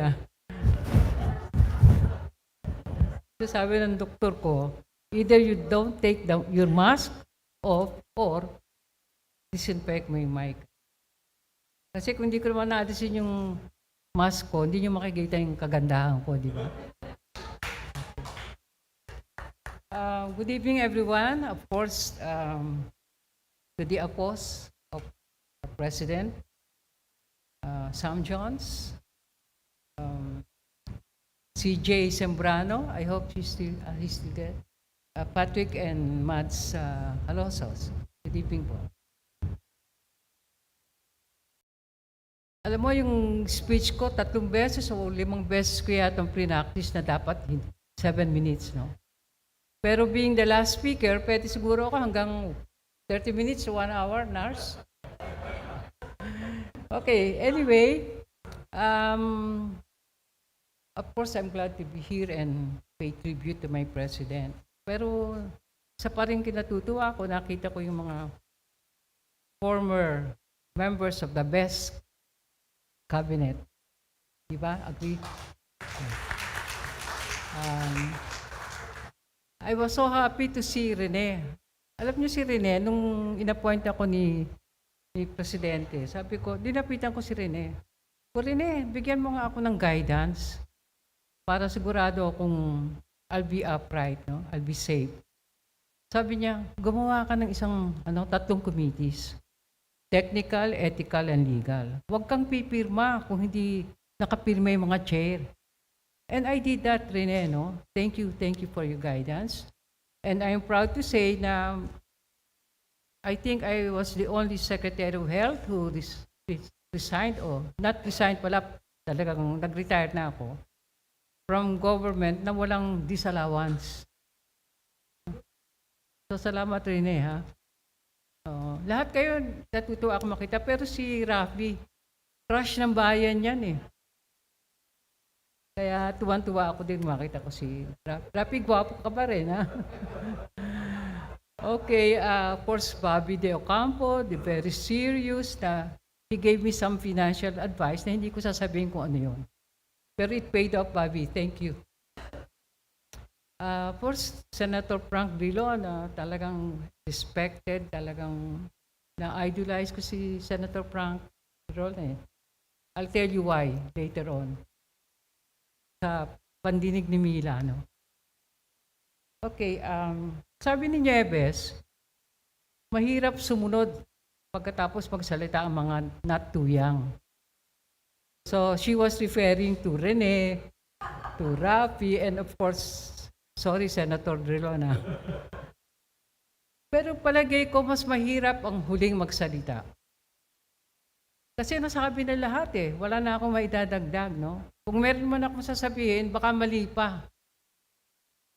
At saka, looking at the crowd here, medyo siguro lahat kayo inaantok na, pagod ng makinig, nagugutom, o gusto nang umuwi para matulog.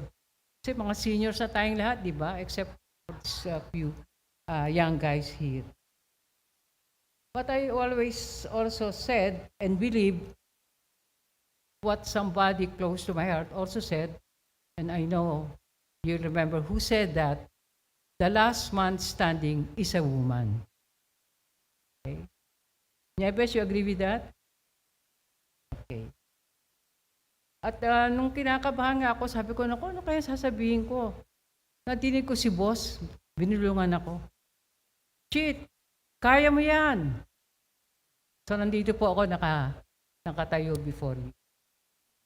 Okay, paano kaya ako makakapagbigay ng isang katarungang pagpupugay sa isang taong has touched my life in many countless ways?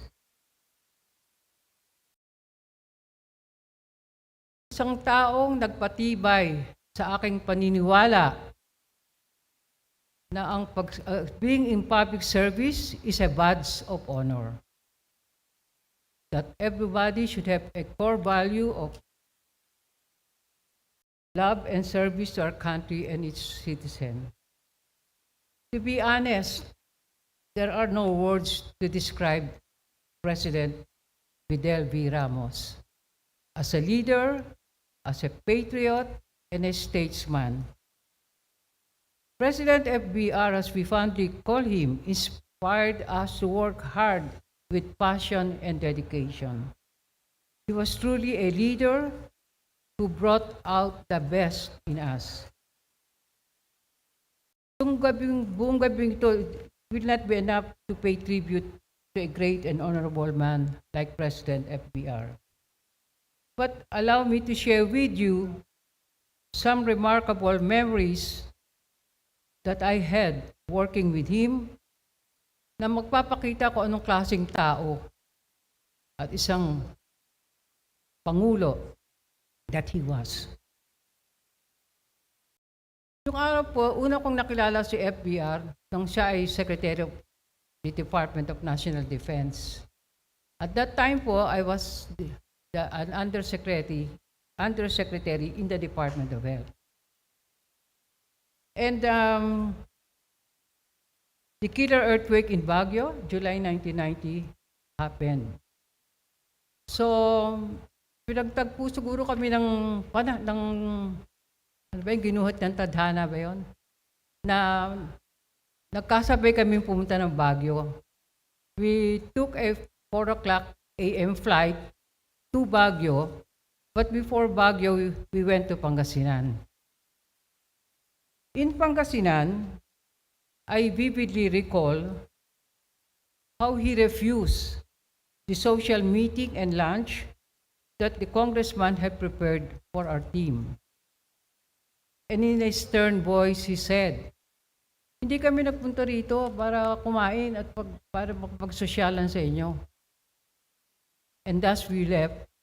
Hindi kami kumain. Gutom na gutom talaga ako na pero wala tayong magawa. So, that was President FBR. Straight to the point, no nonsense. In Baguio, he joined us in making the rounds of the affected areas. Hindi lang siya nandun sa White Mansion House. Kasama siya sa amin. Went with us to the evacuation centers, met with the survivors. He presided over meetings and make sure that the relief and rescue operations were all in order. Ako nakita ko po kung paano siya gumagawa ng regular reports for President Cory. Talagang siya ang sumusulat to the detail, very accurate, keeping President Cory up to date sa lahat ng nangyayari sa Baguio. So yun ang pala ang complete staff work. Of course, everybody have already heard this from the previous speakers, know what CSW meant. This was a discipline that inspired me to do my work and to deliver my best as the Secretary of Health. President FBR may be strict, but he was also one with humor. I remember, Monday po noon I was having lunch kasi I was designated as the officer in charge in place of Senator Hilarion Ramiro. I was taking my lunch about 1 o'clock. Then the phone rang. Si Presidente raw. Siyempre, ninervous ako. Naku, ano kayang nagawa kong kasalanan? I almost fell off my chair, no? And then I lifted the phone and he said, "Good afternoon, Chief. Dr. Yotica, this is the President."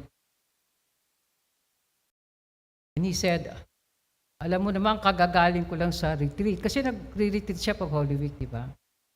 And I prayed hard. Nabigyan ako ng isang mabuting Secretary of Health. And because of that, he said, "I'm appointing you as the Secretary." Then he asked, Do you have any skeletons in your closet? So medyo nainis ako, di ba? Napikon ako. And sabi ko pa, pagalit, none, sir. And with his naughty voice, sabi niya, huwag kang magalit. I already did my homework. So complete stop work na pala siya sa akin.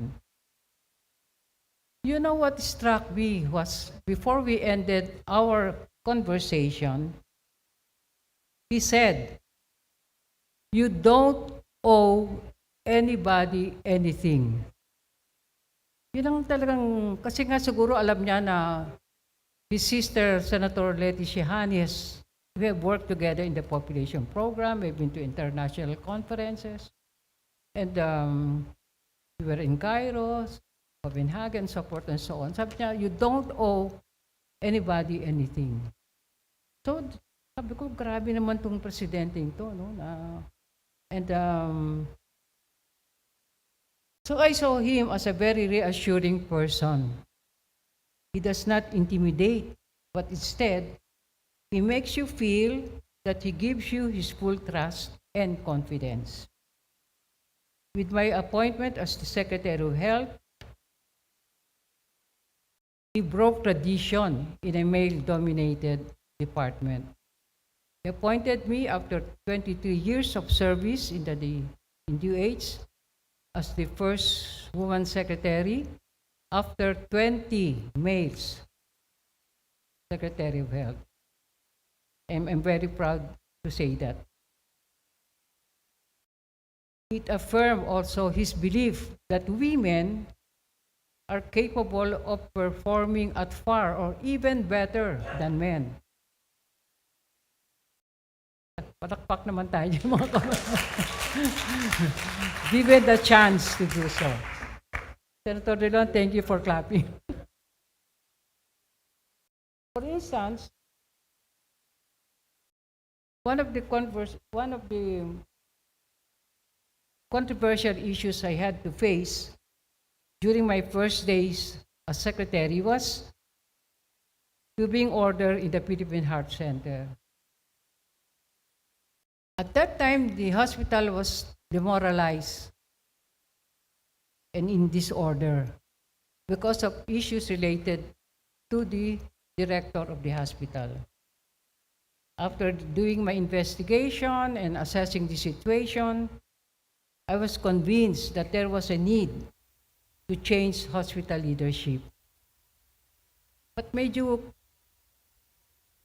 nag-iisip ako because I knew that the medical director was a friend and a colleague of President FBR. So I wrote him a memo about my recommendation to remove the director and ask for instructions and comments. No? Kasi sabi, baka meron siya instruction, wag mong galawin niya. No? But he gave me back the memo in his usual red handwriting. Sabi niya, go ahead with your decision. Just give me a good director.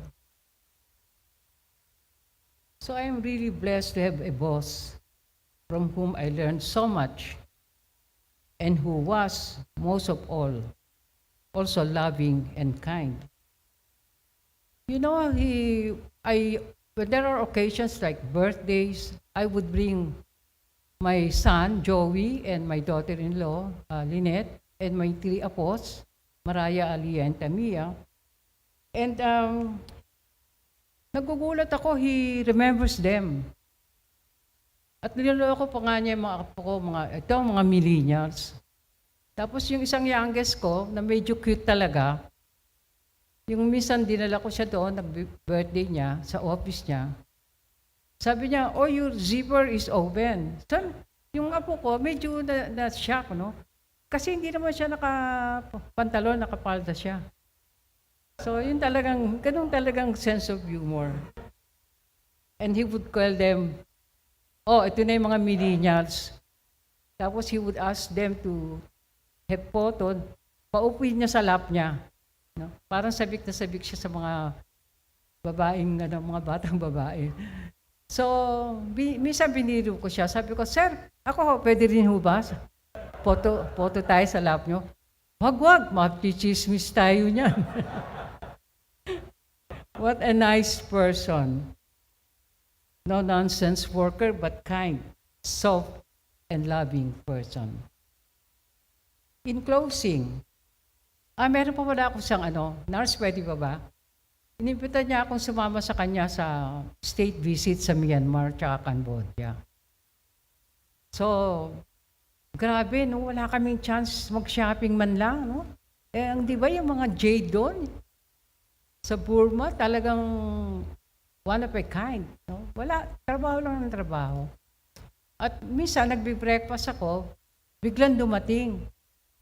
So, I avoided his eyes, no? Parang hindi ko siya nakita kunwari. Pero umupo doon sa tabi ko, kaming dalawa lang. Sabi niya, Chit, I want you to run as senator. Ako, sir, wala akong political inclination in my blood. Ako more of public service. Public service din yung being in politics. And said, no, sir, thank you po. So that was the only time I said no to my president. In closing, I believe all of you here will agree with me that our dear FBR truly exemplified what is meant to be a person of dignity and integrity. He never compromised his values. He can be very trusting because he knew you can deliver the best results while upholding the dignity of his administration. He expected and demanded excellence simply because he himself delivered only the best for the country and its people. All this he did without being controlling, allowing each us to carry out our duties with his full trust and confidence. Lastly, I want to emphasize that FBR was a visionary. As the 12th President of the Republic of the Philippines, he carried out his dreams for the country with clear-cut strategies, as he empowered the Filipinos to achieve global competitiveness, and under the watch, the Philippines was called Asia's next tiger economy. We stood proud at that time as a nation and as Filipinos. And as he always said, kaya natin ito with his trademark thumbs up. President Ramos, sir, I will never forget you. I will always treasure you. I will have you remain in my heart and my memories, never to be forgotten. Thank you, sir.